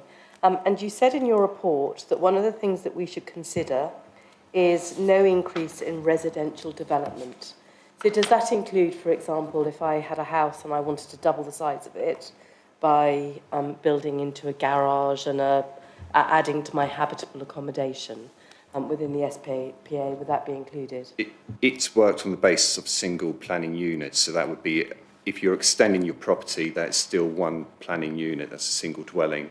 So it's worked on dwellings, as it were, units of, essentially a planning unit. So that could be a residential care home under C2, depending on how it's run. It could be a C3 dwelling house. It could be a C4 HMO. They're all residential uses, as is, C1 hotels and stuff like that. So all of them fall under that residential sort of classification. So for qualification then, if I'm doubling the size of my house, doubling the number of bedrooms, incorporating extra cars, building a kennel in my back garden, it doesn't count. I'm allowed to do that within the SPA. That harm has already been considered because it was existing harm before the SPA was created. And so therefore, as I say, it's single units or planning units that are considered in terms of the policy. Thank you. Just to come back on a couple of points then. In 2013, we as a council within the SPA approved 12-bedroomed hotel and motel accommodation on that main road, so the other side of the main road, closer to the common. So in terms of I know that one of the things that we'll be asked to consider is setting a precedent of development within the SPA. We've already approved that. We also, further down Streets Heath, approved the development of 2 5-bedroomed houses within the SPA since that period as well. I checked it against the West End Village design standards, so I know that these are, occurred after 2009. In addition to that, we have, and I appreciate that I won't go into every single one because it is an incredibly long list, agreed additional accommodation, which has also been used separately by a separate planning condition afterwards, a number of huge extensions which will increase to the impact on the SPA. So I think it's quite important that as a committee we consider this within the round. And I hate to go against the officer's recommendation here because I am very conscious of the SPA, but we have to think about harm. We have to think about the consideration that the officers will be asking us to consider in terms of previously, setting a precedence if something else comes forward to be considered. If we're taking that into consideration and not doing, as I have oft heard in this committee, considering each application under its own merits, then I feel that that precedent of development has actually already been set by some of the decisions that has been made by this authority. I will also just go back to the main objection, obviously, is the Surrey highways are moving to one side. Just moving it to one side. Yes, they've raised an objection. No, they've not visited. Yes, the pathway is wide enough. We've already had confirmation that if you have a mobility scooter, you can drive it on the road anyway. In terms of dogs visiting the site, directly opposite, down a small path, this development site, is the recreation ground. The recreation ground is used repeatedly, constantly, and quite correctly by a large number of dog owners within West End. And it's a jolly good place for people to exercise dogs because it keeps them off the SPA and it keeps them away from the Thames Heath and the common area. So in terms of people visiting with the dogs. So I'm going to go back to the planning application concerning the care home, which is also within the SPA. And Councillor Wheeler? Yeah. So I just want to remind you of the lateness of the hour. We still have another application to go through. I'm perfectly aware of that, but this is an incredibly important application, and I want to make sure that members within the chamber are fully aware of and deal with the objections and the reasons for refusal in an appropriate way that have been raised by the officers. Just making sure you haven't lost track of time. So I'll complete then, which is that with the Natural England response to the conservation and habitat species regulations, blah-de-blah, in relation to the care home, their main reason for not objecting to that application was that there was a workable pet covenant which was enforceable, tick, that there is no self-contained staff resident accommodation, tick, that the use class of the property obviously is, in their case, was limited to 2C, but basically that the occupants will only be of limited mobility and thus will not access Thames Basin Heath SPA. So in terms of their reasons for approving that application, this application meets all of those criteria.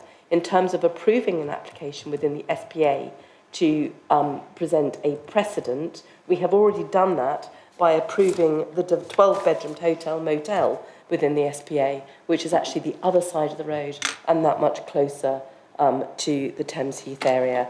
So I have to say that I would like to put forward a recommendation that based on the evidence in front of us, we do not feel that there will be undue harm caused by the approval of this application, and that with the conditions that we can and that have been confirmed, based on the conditions that have been confirmed by the Arms House Association, and on their agreement, subject to, obviously, this would be subject to the agreement of a Section 106 notice, that we should approve this application on that basis. Thank you. Thank you, Councillor Wheeler.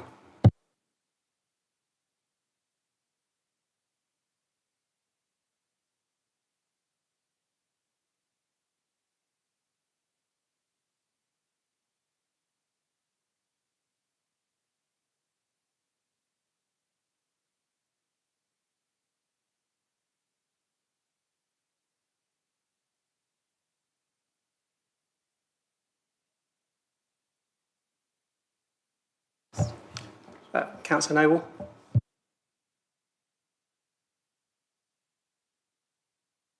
Can we have a minute? Can we just have a minute?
Thank you for your patience. Are there any further questions on the proposal that was put through by Councillor Wheeler? Councillor on the planning application, sorry. Yeah. Councillor Whitcroft. Thank you. I'll try and be brief. We heard earlier that the ownership of this site has rested with the charity for 100 years, I think was the period of time. And I wonder whether, in view of that statement, officers have revised their view, as stated in the paper, which questions the ownership of the site. We've also heard an undertaking, I think, from one of the trustees that Section 106 will be negotiated should the recommendation be overturned. Are the officers happy to accept that situation? And finally, in fact, penultimately, could the officers please expand on the statement that was made earlier that they are of the very strong opinion that granting this application this evening will set a very important and significant precedent in respect of the future of the Green Belt. It's judgmentally, it's difficult to see, in my opinion, how 6 small almshouses could have such a major impact on the future of the Green Belt. I would refer to the conversation that took place earlier about the 135 houses, which is very easy to see how that could have a major precedent, or set a major precedent. And finally, regarding the SPA, the limit on pet ownership appears to deal very largely with this issue, especially bearing in mind that there's, as we've heard, an adjacent recreation ground, and that the likely 6 property owners are going to be mobility limited. Could the officers comment on that, please, as well? Thank you. In terms of the land ownership, the applicant has signed certificate B in terms of the access. I believe it was a small strip of land here, which is not inside the applicant's control. But obviously, like lots of other applications, accesses do run over county council adopted highway land, and usually they'll enter into a negotiation with the highways to get a licence to then provide the access over that particular land. In terms of the strong recommendation, the reason being that these are C3 dwelling houses. As far as we're concerned, whilst, as we've said before, the applicant suggests these conditions, we don't believe that they would be entirely enforceable. And there are other examples, like as the appeal decision in one, I think it's Annex number 7, those were for dementia extra care units. There was single self-contained units, and the inspector considered in that particular appeal that he couldn't be certain that there wouldn't be any adverse impact on the integrity of the SPA.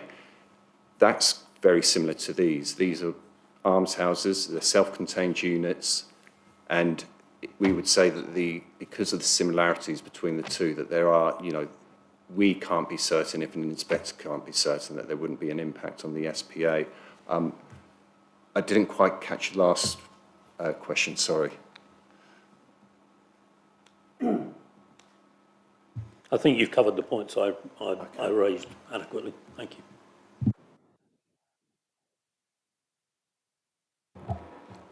Can I ask Councillor Wheeler for clarification on that application site you mentioned in your summing off of the site? Because we're looking on our X map at the moment and we believe the site falls outside the buffer zone. So if you'd like to bring up the map of the buffer zone, one is the inn at West End, and it's just inside, according to the plan, and the other one is two 5-bedroomed houses. If you go onto Google Earth, I looked at it, so you need to, you can't see it on the map that you've got there, but I pulled it up this afternoon to have a jolly good look at the SPA. So the inn at West End is actually just within the SPA buffer zone, and the two 5-bedroomed houses at Streets Heath are also within the buffer zone. The buffer zone goes to just the other side of Broad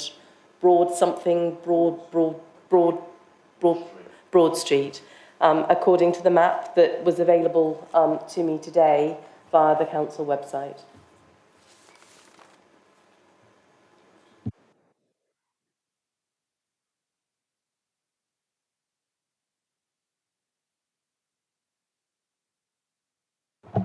However, just as a point, that to some extent, that's just for illustrative purposes. It's largely irrelevant. The site that we're talking about, where the inspector didn't allow those housing, that was a commercial organisation. It wasn't an almshouse charity. It couldn't be conditioned by licence in the same way that this one can. Because we're looking on the map here in terms of the GIS, which is on the council's website as well, and it's accessible. And we're of the view that it falls outside of the buffer zone. Should we put it up just for clarity?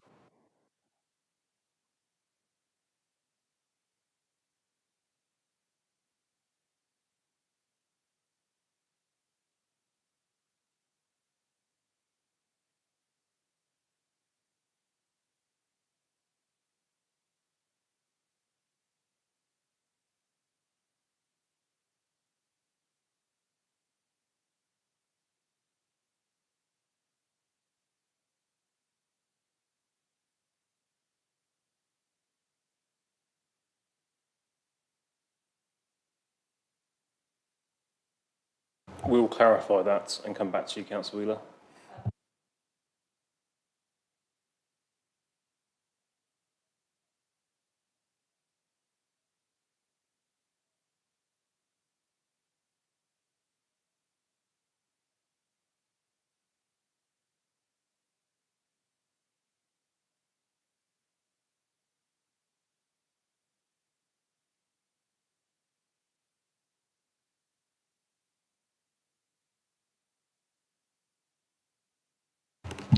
For clarification, the inn is within the 400 metres of the buffer zone, but I need to find a planning history to be able to clarify why that was permitted. I can clarify. I looked it up on our website. It was a brand new application that was permitted under delegated, officer delegated permissions. There was another conversion of a wine store that was also permitted within the same area, but I thought that could be seen as an extension, which is why I wanted the clarification about the extensions.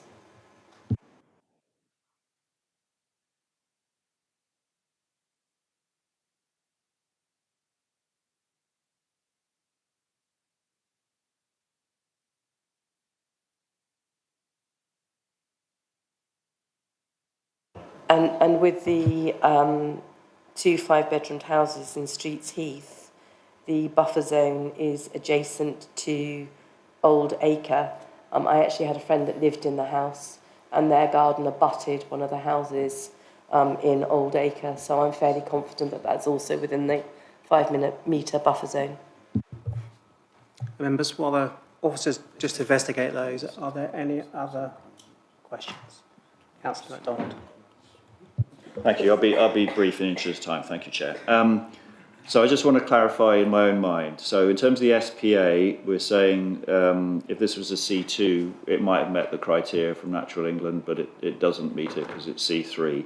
And in terms of the information before us, if buts and maybes in terms of various restrictions are not relevant information for us to consider in the application before us. Is that correct?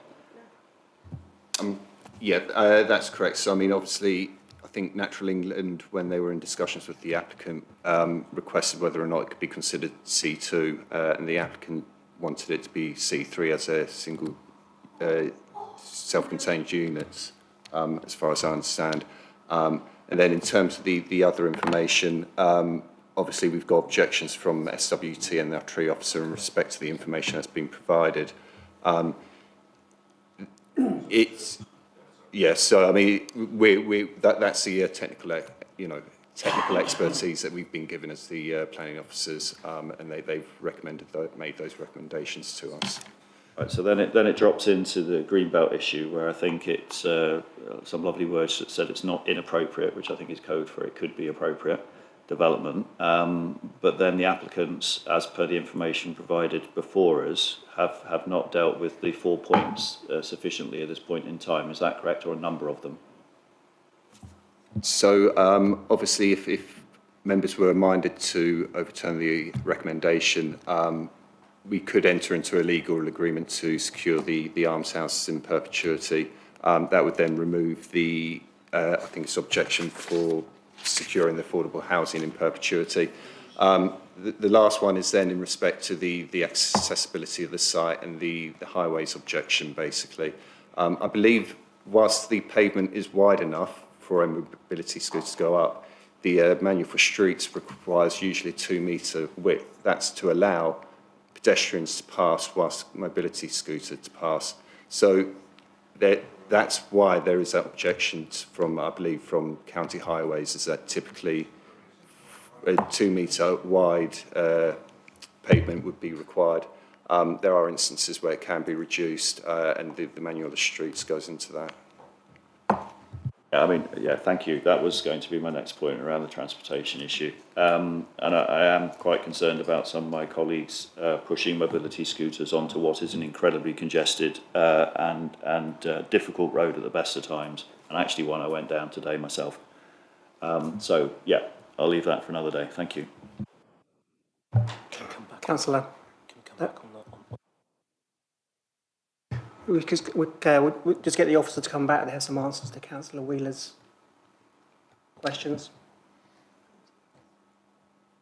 Thank you, Councillor. Just to clarify, when the inn at West End was permitted, Natural England had no objection to that scheme.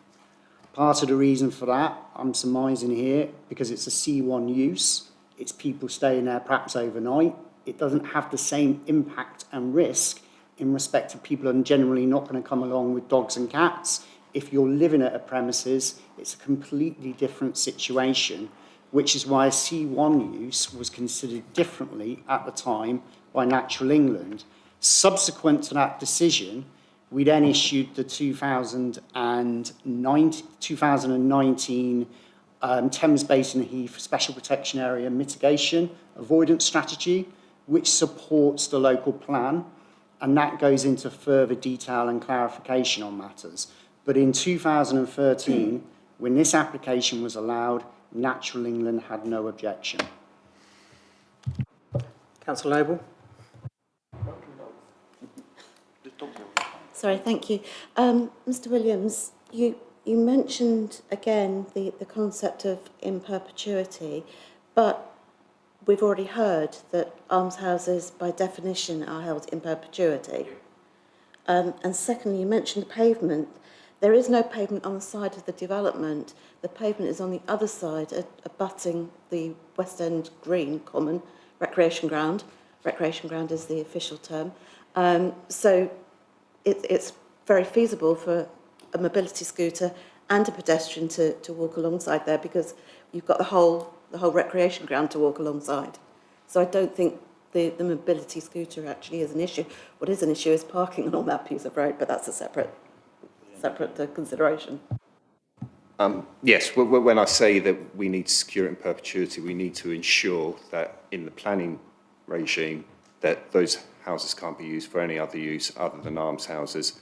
I understand that through other regimes they could be held in perpetuity, but as officers and as local planning authority, we would need the Section 106 to secure that, to ensure from a planning perspective that that'll be the case. Which the applicant has said that they'll enter into quite willingly, yeah. So could the application be conditioned that the Section 106 is required? Could the application be conditioned that the Section 106 is required? You could make a resolution to grant planning permission subject to the successful completion of a Section 106. That's within the committee's power, yes.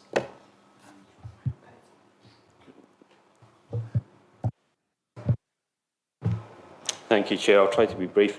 Just thinking about the policy and the evidence that we're supposed to use when deciding planning applications, our expert officers have told us that this would cause harm to the SPA and set a dangerous precedent. They've also told us that the condition outlawing pets can't be enforced. I mean, it's obvious it can't be enforced. If somebody, an old person's there, they've got a cat, are you going to move them out? Are you going to take the cat off them? Obviously, it can't be enforced. The officers also tell us that it causes danger on the highways because service and delivery vehicles can't turn, so they'll have to reverse back out of the site. They tell us that it doesn't meet the refuse collection standards. They tell us that it is contrary to the residential design guide. They tell us that it causes harm to the green belt and it's harmful to the rural character. They say the scheme does not meet the needs of mobility impaired users. So that's all evidence, and we can compare that with a big mountain of anecdotes, but we're told we have to use evidence and policy to make decisions. So I don't see anything to overturn the officer's recommendations. Thank you. Councillor Garrett.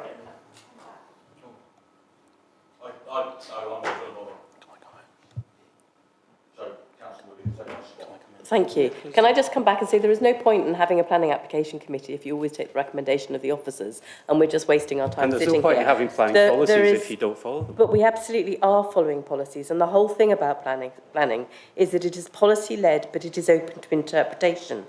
So whether or not this site will actually cause harm is really the part that we are, which is open to interpretation. And they absolutely can condition by licence that there are no pets on these sites. It is affordable rented, low rent accommodation in perpetuity for some of the most vulnerable residents within our community, which constitutes very special circumstances for any development within the Greenbelt. And we have already evidence that as a borough, we have approved applications within the SPA level. We can approve applications willy-nilly in terms of extensions. And so it's our duty as a planning committee to make up our own mind based on the discussion and the evidence that has come forward from the speakers this evening. Councillors, I'd say it's at that point now we should vote. Gavin, do you have anything to add? I think it's just to highlight, I think section 10 of the report on page 148 is very telling. There are 8 reasons for refusal on its planning application, which have been backed up by clear policy and by clear, cogent information by consultees who have given us evidence to actually refuse this application. We have to be very mindful of this. The bar for the SPA is very, very high. You know, we have every day people contacting us about residential development within the SPA, and we say no because it's a high bar to actually overcome. We have to be very mindful of this, and we've had, obviously, the application's been deferred once. We've gone away. We've asked the applicant to speak to Natural England. Natural England have come back to us. They've given us strong objections to the application. A lot of the conditions which have been proposed by the applicant relate to C2 uses, not C3 uses at all. And there are more controls for C2 use. And we have been quite consistent with the applicant in terms of the use, and maybe a C2 use could be acceptable on this site, but they have chosen to go down the C3 route in terms of the application. And I think it's advisable that members have to be very, very careful about considering an overturn of the officer's recommendation when we've got an SPA objection in regards to this application. Thank you. Members, the officer's recommendation is to refuse.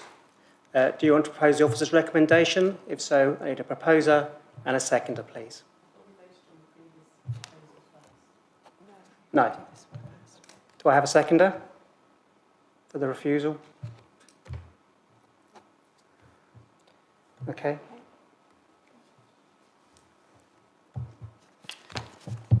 All those for the officer's recommendation to refuse, please raise your hand. That's Councillor Sean MacDonald, Councillor Richard Wilson, Councillor Mary Glowett, Councillor David O'Mahony.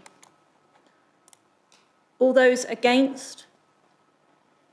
Councillor Murray Rowlands, Councillor Sean Garrett, Councillor Kevin Thompson, Councillor Victoria Wheeler, Councillor David Whitcroft, and Councillor Valerie White. Any abstentions? Councillor Liz Noble.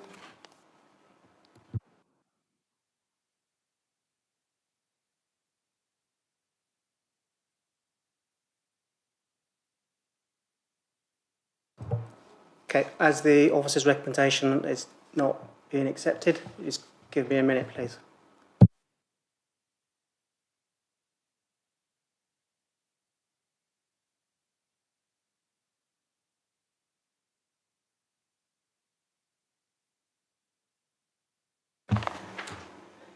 Do you need some reasons for us for approving the application? Councillor Wheeler, can you give us 5 minutes, please?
So, members, on my inaugural night, quite possibly tomorrow, yes, thank you very much. Obviously, the officer's recommendation has been refused. If we wish to go ahead and grant permission, we need to have clear conditions. And those conditions should include, obviously, the 8 points and evidence points as to why it was initially refused and how they should be addressed. Right, happy to go. Somebody would like to, does anybody else want to kick off? So, first and foremost, in harm to the SPA, the feeling of the committee, and I'm sure people will chirp in if they feel that I'm incorrect, is that the very special it has met the bar of very special circumstances, given the 100% charitable, afforded, reduced rent accommodation, that the harm to the SPA can be conditioned in the same way that a care home harm can be conditioned, with the restriction, I'll go back to the points that we used before so that I get the wording right, that the Thames Basin Heath SPA can be protected from the proposed development subject to the following avoidance measures being included and being conditioned: that a workable pet covenant enforceable by the warden and by the licence issued by the Almshouse Association will preclude the keeping of dogs or cats on the premises, with the exception of assisted living dogs. But I appreciate the Almshouse Association may not wish to allow assisted living dogs, so I think that can be in there from our point of view, but it will be their decision. That there is no self-contained staff or resident accommodation, that the use class of the property is limited to those of, I'm going to go back to the statement, or maybe the agent could help me with the statement, but it's to people of limited. Could I ask you for your classification, please, that the agent gave? So it's limited mobility. It's people over 55 of limited mobility who may or may not have impairment. I can't remember what the absolute classification is, but that adheres to the Almshouse Association classification. So maybe that could be worked out by the chair and vice chair with the officers. Councillor, it's been pointed out to me, you shouldn't be speaking to the... No, okay, I'm just getting the wording right, that was all. So he's not given any classification. He gave that wording in his statement. I'm trying to save time. As you've already pointed out, Councillor O'Mahony, we're running late. So, therefore, we've got very special circumstances. We don't feel that it will contribute to harm in the SPA as a result of those conditions, which are consistent with other conditions that have been approved by Natural England. There's one other in there which I don't think is relevant. In terms of Highways objection, it's felt by members, and with additional evidence that was presented within the planning application, that by cutting back the vegetation, that the highway limitation would be, highway restriction would be aided, and that the fact that mobility scooters are allowed on the highway reduces that reason for objection as well. Which other ones haven't I covered, please, just to make sure? I haven't got them in front of me. Councillor MacDonald? Can I just state for the record that when Councillor Wheeler uses terms like we and the members, she isn't talking about me. I'm talking, and I did say right at the beginning, if anyone disagrees, out of those people that objected to the planning officer's recommendation, which is the substantive thing that we're discussing, just to chip on in. I've done the 400 metres, yeah. Done the legal agreement, section 106. We've done the affordable housing.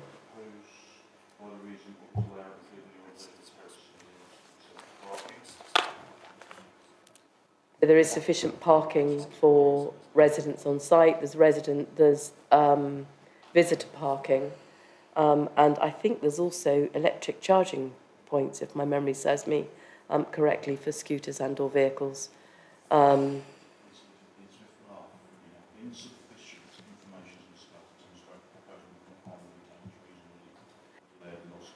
So the loss of trees is related to category B and C, and that through condition and liaison with the officers, biodiversity net gain can be evidenced by planting of additional trees to the north, whatever corner it is, I'm trying to work out, the southern corner of the site, which won't be used for accommodation.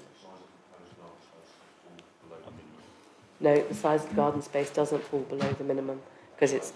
We can note all this. I mean, Can I just clarify something? Because I think there's another precedent that's being set here, which is that people don't do their homework coming up to an application like this, and yet we then allow them to do their homework afterwards. Because that's What homework? well, because we're putting in all these conditions to say that we'll have an agreement with them on all these things, and they'll No, provide the evidence, but they haven't provided the evidence in the application, which is what we're supposed to be judging it on. So I'm dealing with I have to come up with, which is how planning works. As a committee, we have voted against the planning officer's recommendation for refusal. We therefore have to deal with his reasons for refusal and have mitigating factors to deal with that. And that's our responsibility as the planning committee. I think I have to advise members very strongly here. I know we've gone against the officer's recommendation, but we do not know whether or not these conditions are actually enforceable, and actually whether or not the information, because this application was deferred quite some time ago, and we did ask for further information to clarify some of these points. No information has been submitted to actually overcome these matters. So my advice to the committee is if we do impose these conditions, how do we know we're going to get that level of information and comfort which we would consider on other planning applications to make them acceptable in terms of the technical information?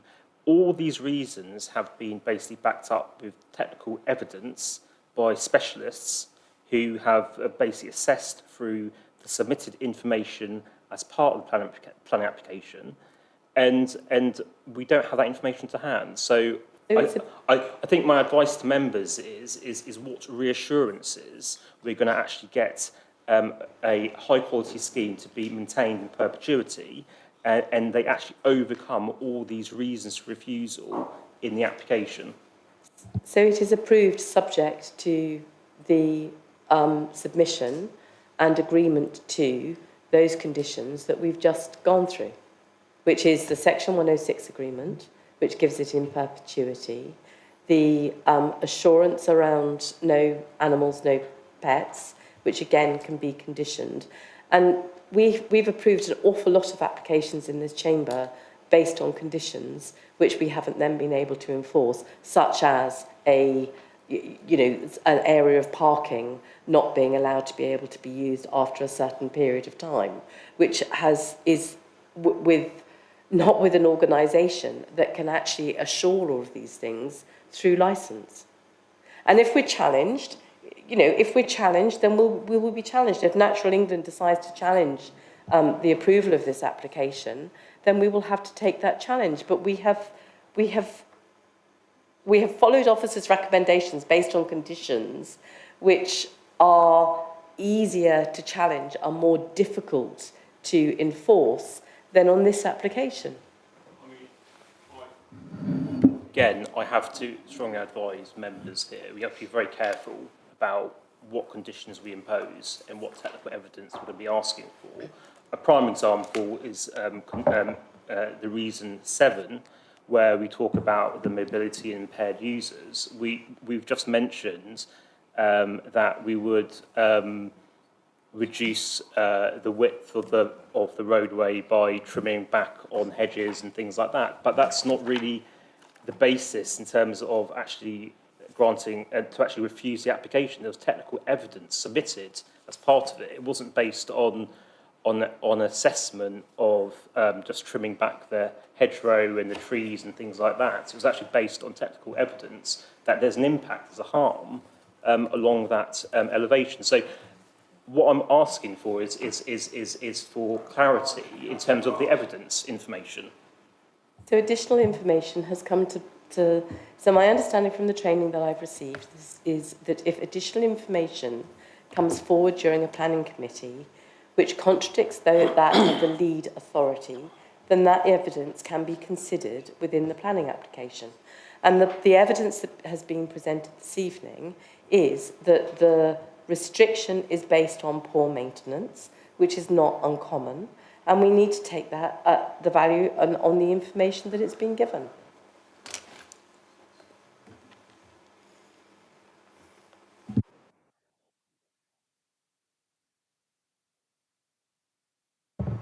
Sorry, do we have any evidence of poor maintenance? So evidence has been presented this evening to this committee about poor maintenance. Evidence has also been presented to this committee about that fact that that road and that access has been used constantly and consistently with use of a mobility scooter. Councillor Whitcroft? It seems to me that we have had a vote on this matter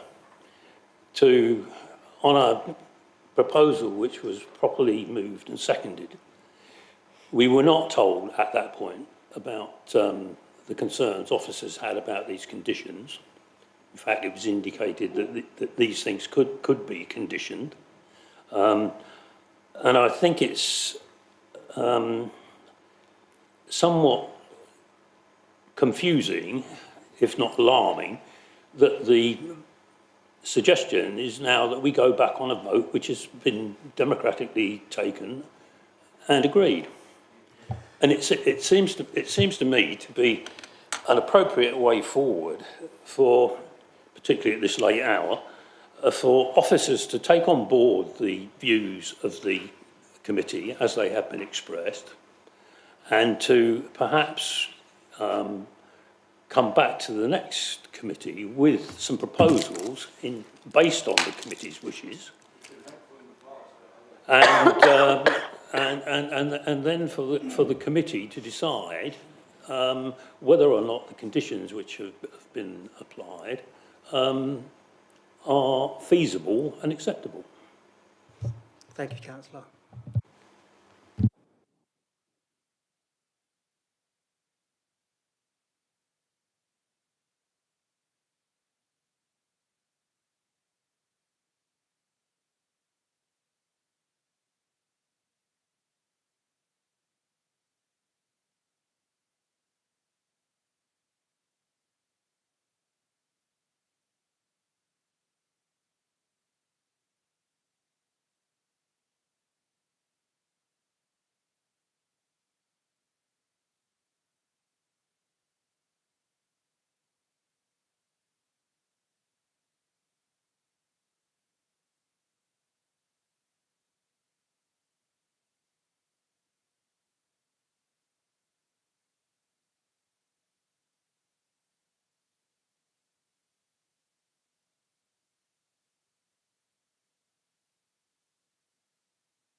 Yeah, and then Sorry, identify Democratic the Services, we're just going Yeah. through,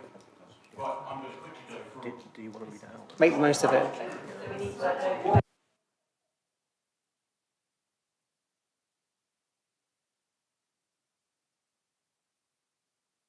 Let's just call. We'll call this pause for 5 minutes.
Okay,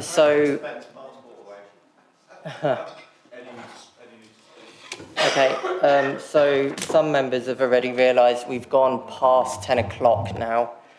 As you know, in order to proceed after 10 p.m, we need to vote on going past 10 p.m, but no longer than, or not past 10:30, where the meeting would be adjourned. I'm going to also suggest that we defer the final item on the agenda as well as part of that. Chair, did you want to take a... I was going to say, can we take a vote on whether we're happy to do that?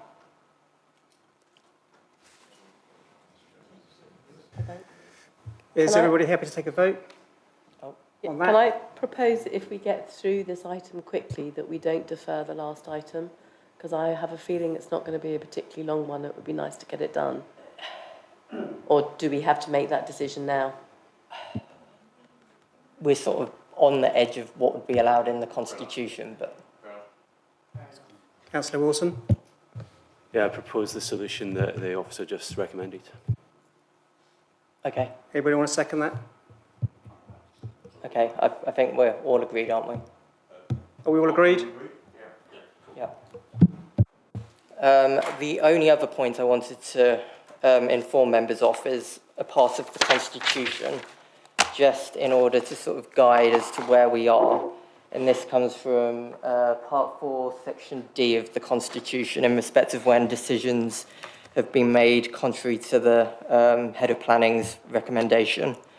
So where the committee makes a decision to approve an application contrary to the officer's recommendation, members must give clear reasons for that decision, identify the conditions to be imposed, and the reasons for the imposition of those conditions. The exact wording of the conditions and the reasons for their imposition may be delegated to the Head of Planning to determine after consultation with the Chair, Vice Chair and Ward Councillors.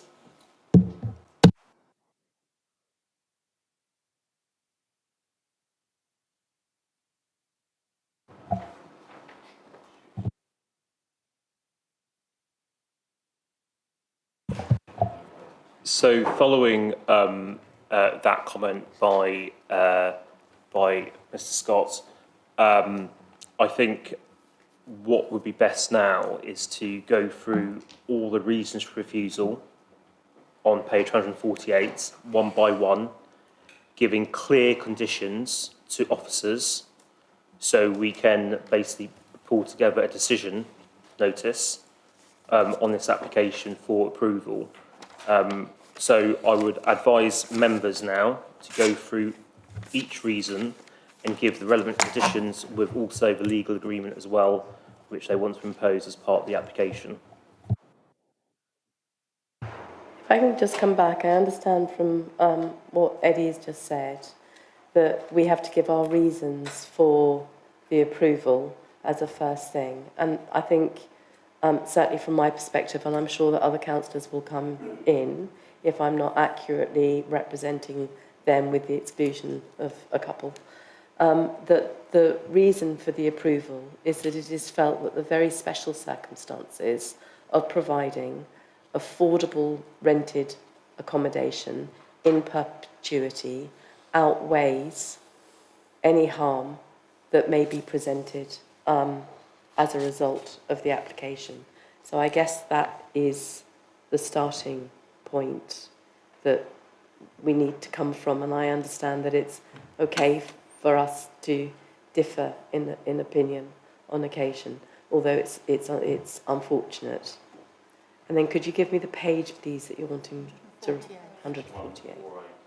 Page 148, section 10 of the report.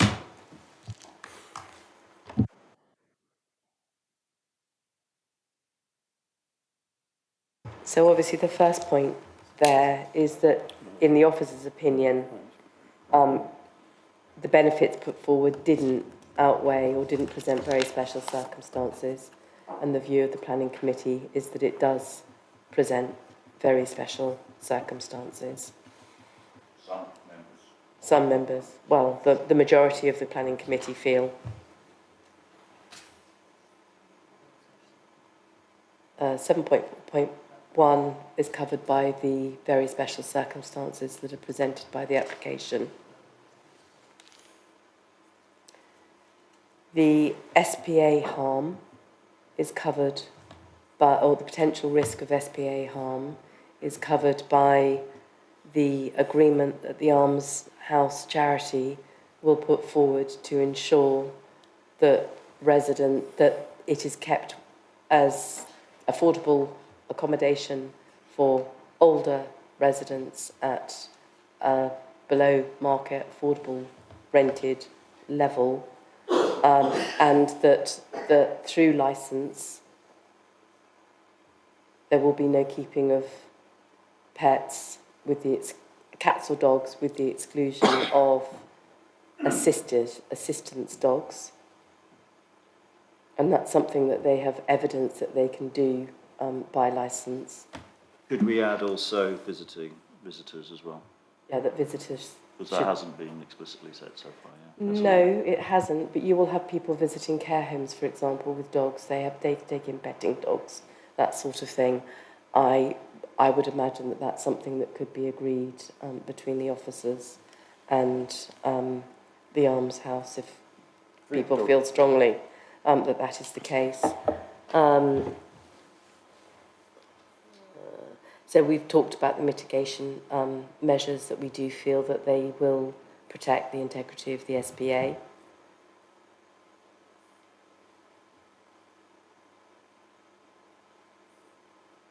Um, 7.4.3 again is covered by the licence that the Arms Association will undertake to issue in relation to residency. Sorry, which point does that refer back to when it comes to the officer 7.4.3 recommendations? refers back to the fact that they said that the qualifying criteria for occupancy couldn't be controlled, and it can by that condition. The fact that Natural England they haven't satisfied the Natural England objections, they can be satisfied by condition, and the conditions that we've already stated, in line with their consistent recommendation on C2 application. So although it's C3, the conditions that they apply to C2 can be applied in this case.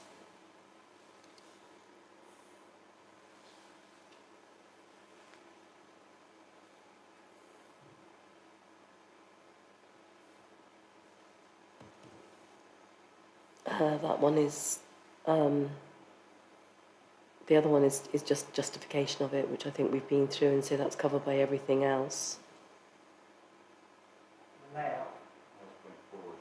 Which one? 7.4?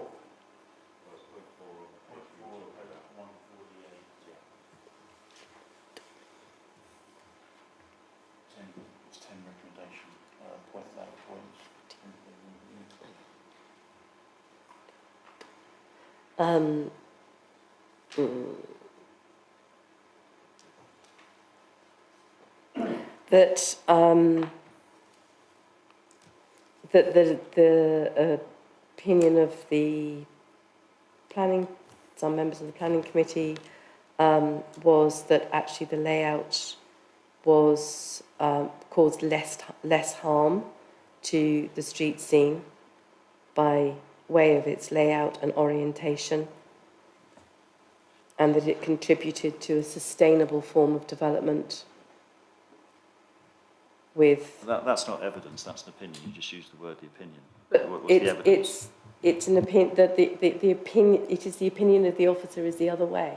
So I would say that it is, you can look at those policies and interpret them one way or the other. And our interpretation is that it contributes to the street scene by minimising the impact of the built form on the street form scene. And the orientation of the properties is in line with our design guide, which says that wherever possible, properties should have south-facing gardens. So it's in line with that do you want me to look up the design guide number, or is that something you can look up separately around the orientation of buildings? I think it'll be down to members to actually provide that level of information to officers, because obviously... It might go a little bit after 10:30 then. I'll just get up the residential design guide. Bear with me. Or does somebody else want to look it up while I continue going through? Because on reason 4, there are clear principles 6.6, 6.7, 7.4 of the RDG, which the application is contrary to. So you would need to overcome those points of principle in the RDG. Okay, let me get it up. Hang on. Should we finish the other ones first, then we'll come back to it? So, the insufficient information in point 5 can be covered by the planting and design guide to be agreed between the applicant and the planning authority, because we always do that. So that can be done with that agreement. The size of the proposed garden space is, my understanding of our minimum recommended space standards is that private amenity space is in line with our agreed space standards. So I'd like to know where it differs from that, because actually from a one-bedroom property, if you think about balconies within a house, within a flatted development, the only private amenity space is that flatted development, and the applicant said that they'd provided 30 square metres of private amenity space, which I understand is actually in keeping with that design standard at point 6. In terms of the meeting the needs of the mobility impaired users, again... Have we finished point 6? Because... Yes. I thought the way this process worked was that members had to demonstrate how they provided evidence to address that point. And with due respect, Councillor Wheeler, all you did was bounce it back on the officers to say why it didn't. So my understanding is that... here at this point in time. My understanding is that it does meet the design guide principles, as I understand them, from our residential design guide. So if that's not... If I'm incorrect in that statement, please can I be pointed as to where I'm incorrect in that statement, because my understanding was that for one-bedroomed properties, 30 square metres of private space was sufficient, and we've been told that there is private amenity space for each of these properties. Recommendation anyway, it's not statute. So in terms of the RDG, it clearly states under principle 8.4 that there should be a minimum of 40 square metres for a one-bed dwelling, which this application doesn't meet. It's 30 square metres, so there would be a failure there.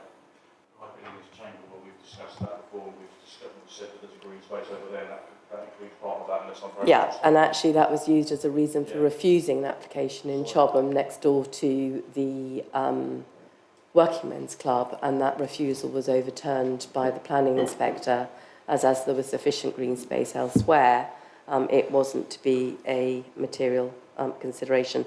Unfortunately, the residential design guide supplementary planning document isn't opening on our website. The link to it isn't working.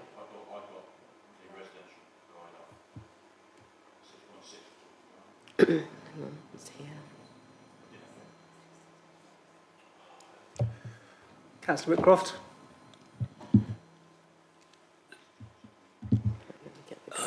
Throughout the original officer report, it is stated in a number of places that the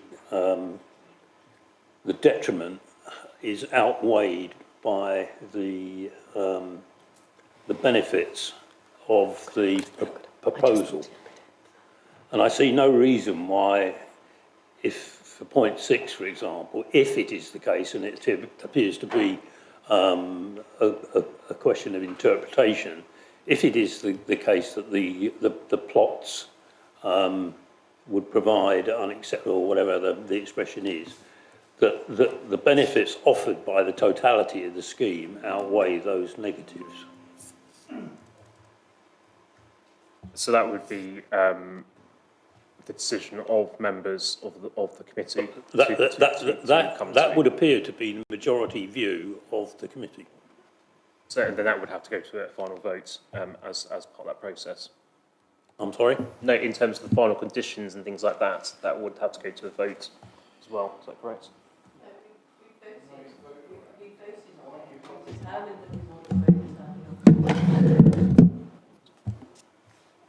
So I'll just sort of confirm where we are. So members voted to, there was a vote on the officer's recommendation to refuse, and that fell. And now we are still in the midst of the debate around an alternative proposal, which at the end of the debate, and once we've got a sort of formulated recommendation, we'll have to have a final vote on.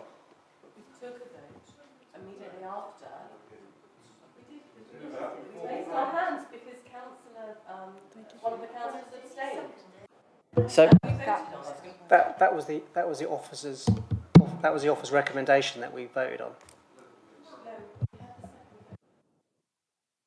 No, we definitely did have a. No.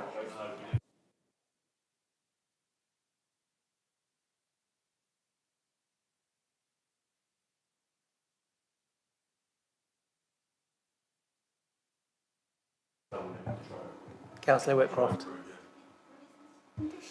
We did vote on it. A few minutes ago,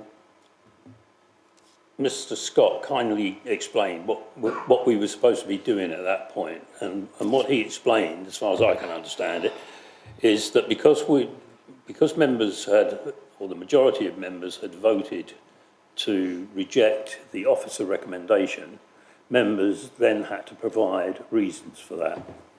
There was no question at that point of having to then vote again on anything. We have already, I repeat for about the sixth time, had a democratic vote on this matter. We have gone to considerable lengths, or in fairness to Councillor Wheeler, in reflecting the opinions of the majority of people who voted against the officer recommendation, has given perfectly adequate reasons for the officers to now, as Mr. Scott indicated would be the case, to formulate the reasons or to formulate the approval notice.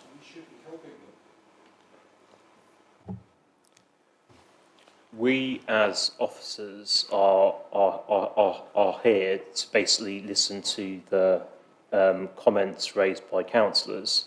Councillors have overturned the officer's recommendation, and as Mr. Scott has already read out a moment ago, it's down to members to give their clear reasons why they want to override that decision. And then once you've got those reasons in terms of the conditions, you'll go to a vote again, and then you will vote through those new conditions as part of the application. We've done this before previously in other decisions where there's been overturns of applications, and that is the process that you have to follow.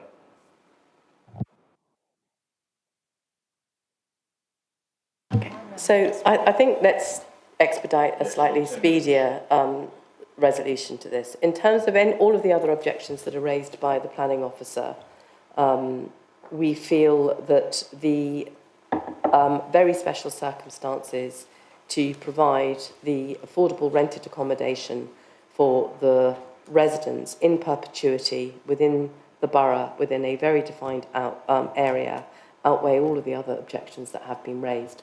We've given quite a number of reasons for supporting the recommendation. In addition to that, the matters that we've already raised in terms of informed net biodiversity can be mitigated by an agreement of the final planning and planting specification, which is something we always do anyway. The Section 106 can be agreed post the committee in line with the officers, and all of the other matters that we've raised can also be agreed in consultation with the applicant and between officers, the chair and the vice chair.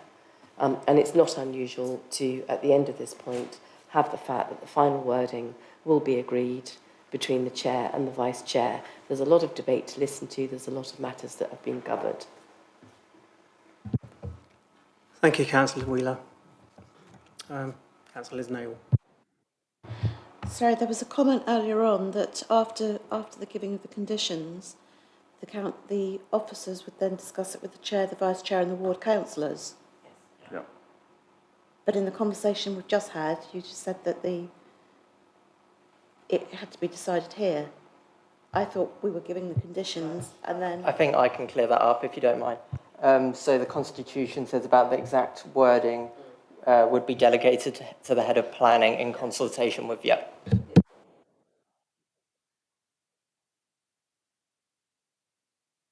Councillor MacDonald. Thank you. The one area, and approaching it from a constructive point of view, moving this thing forward, is that I don't feel has been addressed in the conditions that we've discussed, is there was a lot of... one of the statutory bodies has clearly said that that footpath does not meet the standard. Other people have said, well, it's okay as long as it gets maintained. There has been no condition put down to say that the applicant is going to take responsibility for the maintenance of such verge to ensure that it is. I'm just pointing out that it's not been, I'm just pointing out that that issue has not been addressed as a condition, yeah? So additional evidence came to light during the course of the meeting that would imply that it was probably a desktop exercise, which you'll get very used to, by the lead planning authority, and that additional information has come to light, and in the planning training that we have received is that if additional information comes to light on the evening of the planning committee, we can take that into consideration, even if it differs to that of the lead authority for that particular matter. I accept that, Councillor Wheeler, but we haven't addressed how we will ensure that this width that is not meeting the standard will be helped to try and meet the standard on more days. Will try and meet an acceptable standard on more days than not. My understanding is that we don't have to, because there's a contrary view to the authority that has come to the planning meeting, and that contrary view has been accepted by members within the chamber. I'm quite sure that the parish council and the councillors from that area will take pleasure in writing to their county councillor to say, please maintain our highways. I think just on the points of the evidence, the highways in their professional expertise have said it's inadequate. You have no concrete evidence as such to say, actually, it's not going to have an unsafe impact on pedestrians. And that's exactly why county are asking for this, to protect the safety of pedestrians. At the moment, unless you can put forward a substantive condition to overcome that concern and that evidential decision made by experts, then we don't have our own expert advice to go contrary to their recommendation. So on that basis, I think we feel that the very special nature of this application outweighs any substantial risk to patient harm, resident harm, given the nature of the residents within the almshouses. I think one could make a statement that we should ask the almshouses to put up a sign at that junction that reminds residents of their responsibility to remain safe on the pavement. And I'm quite sure that we could condition a sign to that effect.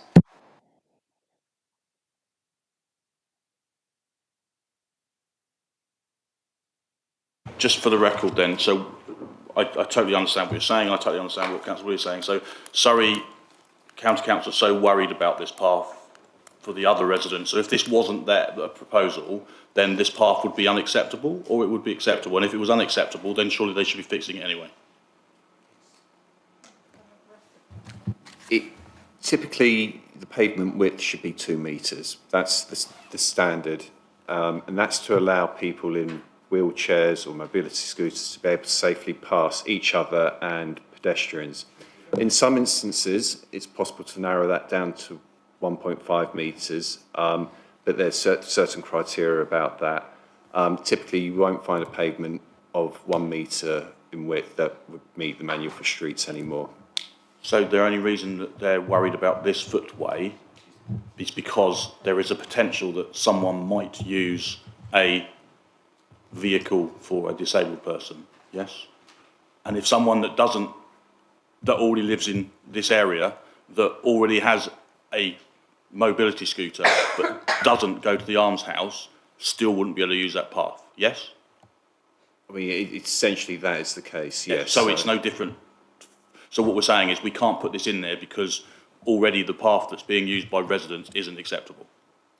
The path at the moment is unacceptable in terms of the manual for streets, okay? When the path was probably built, it probably was fine. There wasn't a manual for streets. So obviously the Highways Authority are going by the guidance and the what have you. So that's why they raised the concern. That's why they asked for improvements to the pavement to make it wider to allow then for people to pass safely. So county wants to fix their path for them. Okay, thank you very much. Councillor Whitcroft. Thank you. We have 2 minutes. We've heard evidence that a mobility scooter can be used in that street. That's point number 1. Point number 2 is that if the county council feels strongly enough about this, then they can challenge it.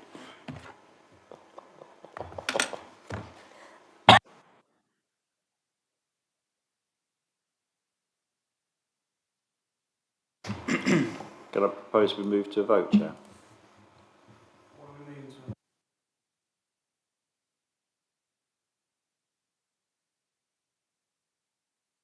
Well, I think that we've just read out a whole series of conclusive proposals, which, as I'm assuming the officers were busily scribbling down. If not, we can maybe go to YouTube and play back what we've already recorded. Essentially, it's very special circumstances outweigh pretty much everything, and we can condition pretty much everything that we need to condition, but we have 1 minute to vote. Thank you.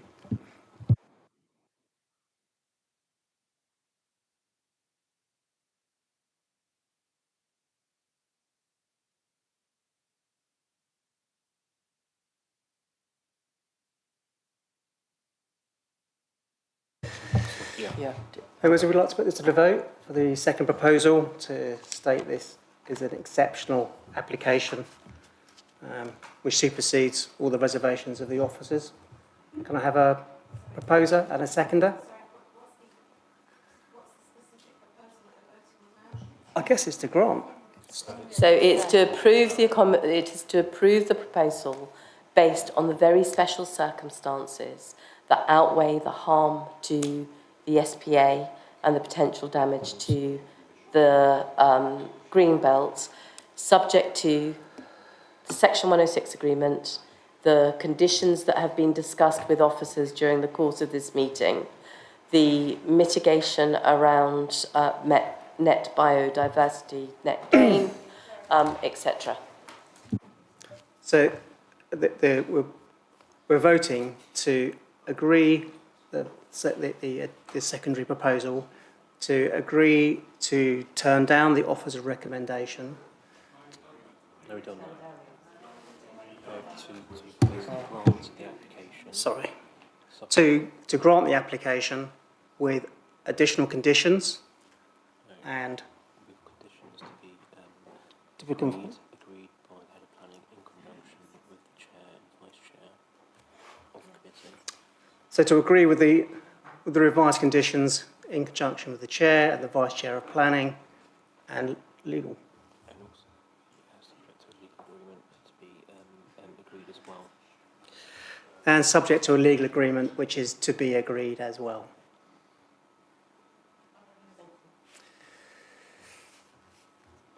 Can I ask you to vote, please? I need a proposer. Yeah, Proposer and seconder? Liz proposer. Just for the sake of it, just say that ward councillors would also be consulted on the final wording. Okay. Yeah, thank you. Also of note, the councillors will be spoken to about the final wording. Ward councillor will be consulted on the final wording. Of conditions, Well,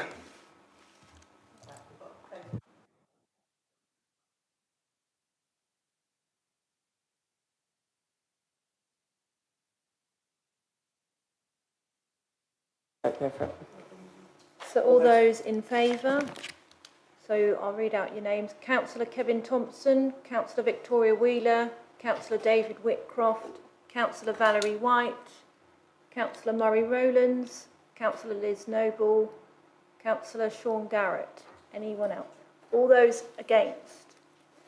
Councillor Richard Wilson, Councillor Mary Glowett, Councillor Sean MacDonald, and the Chair, Councillor David O'Mahony. Any abstentions? No abstentions.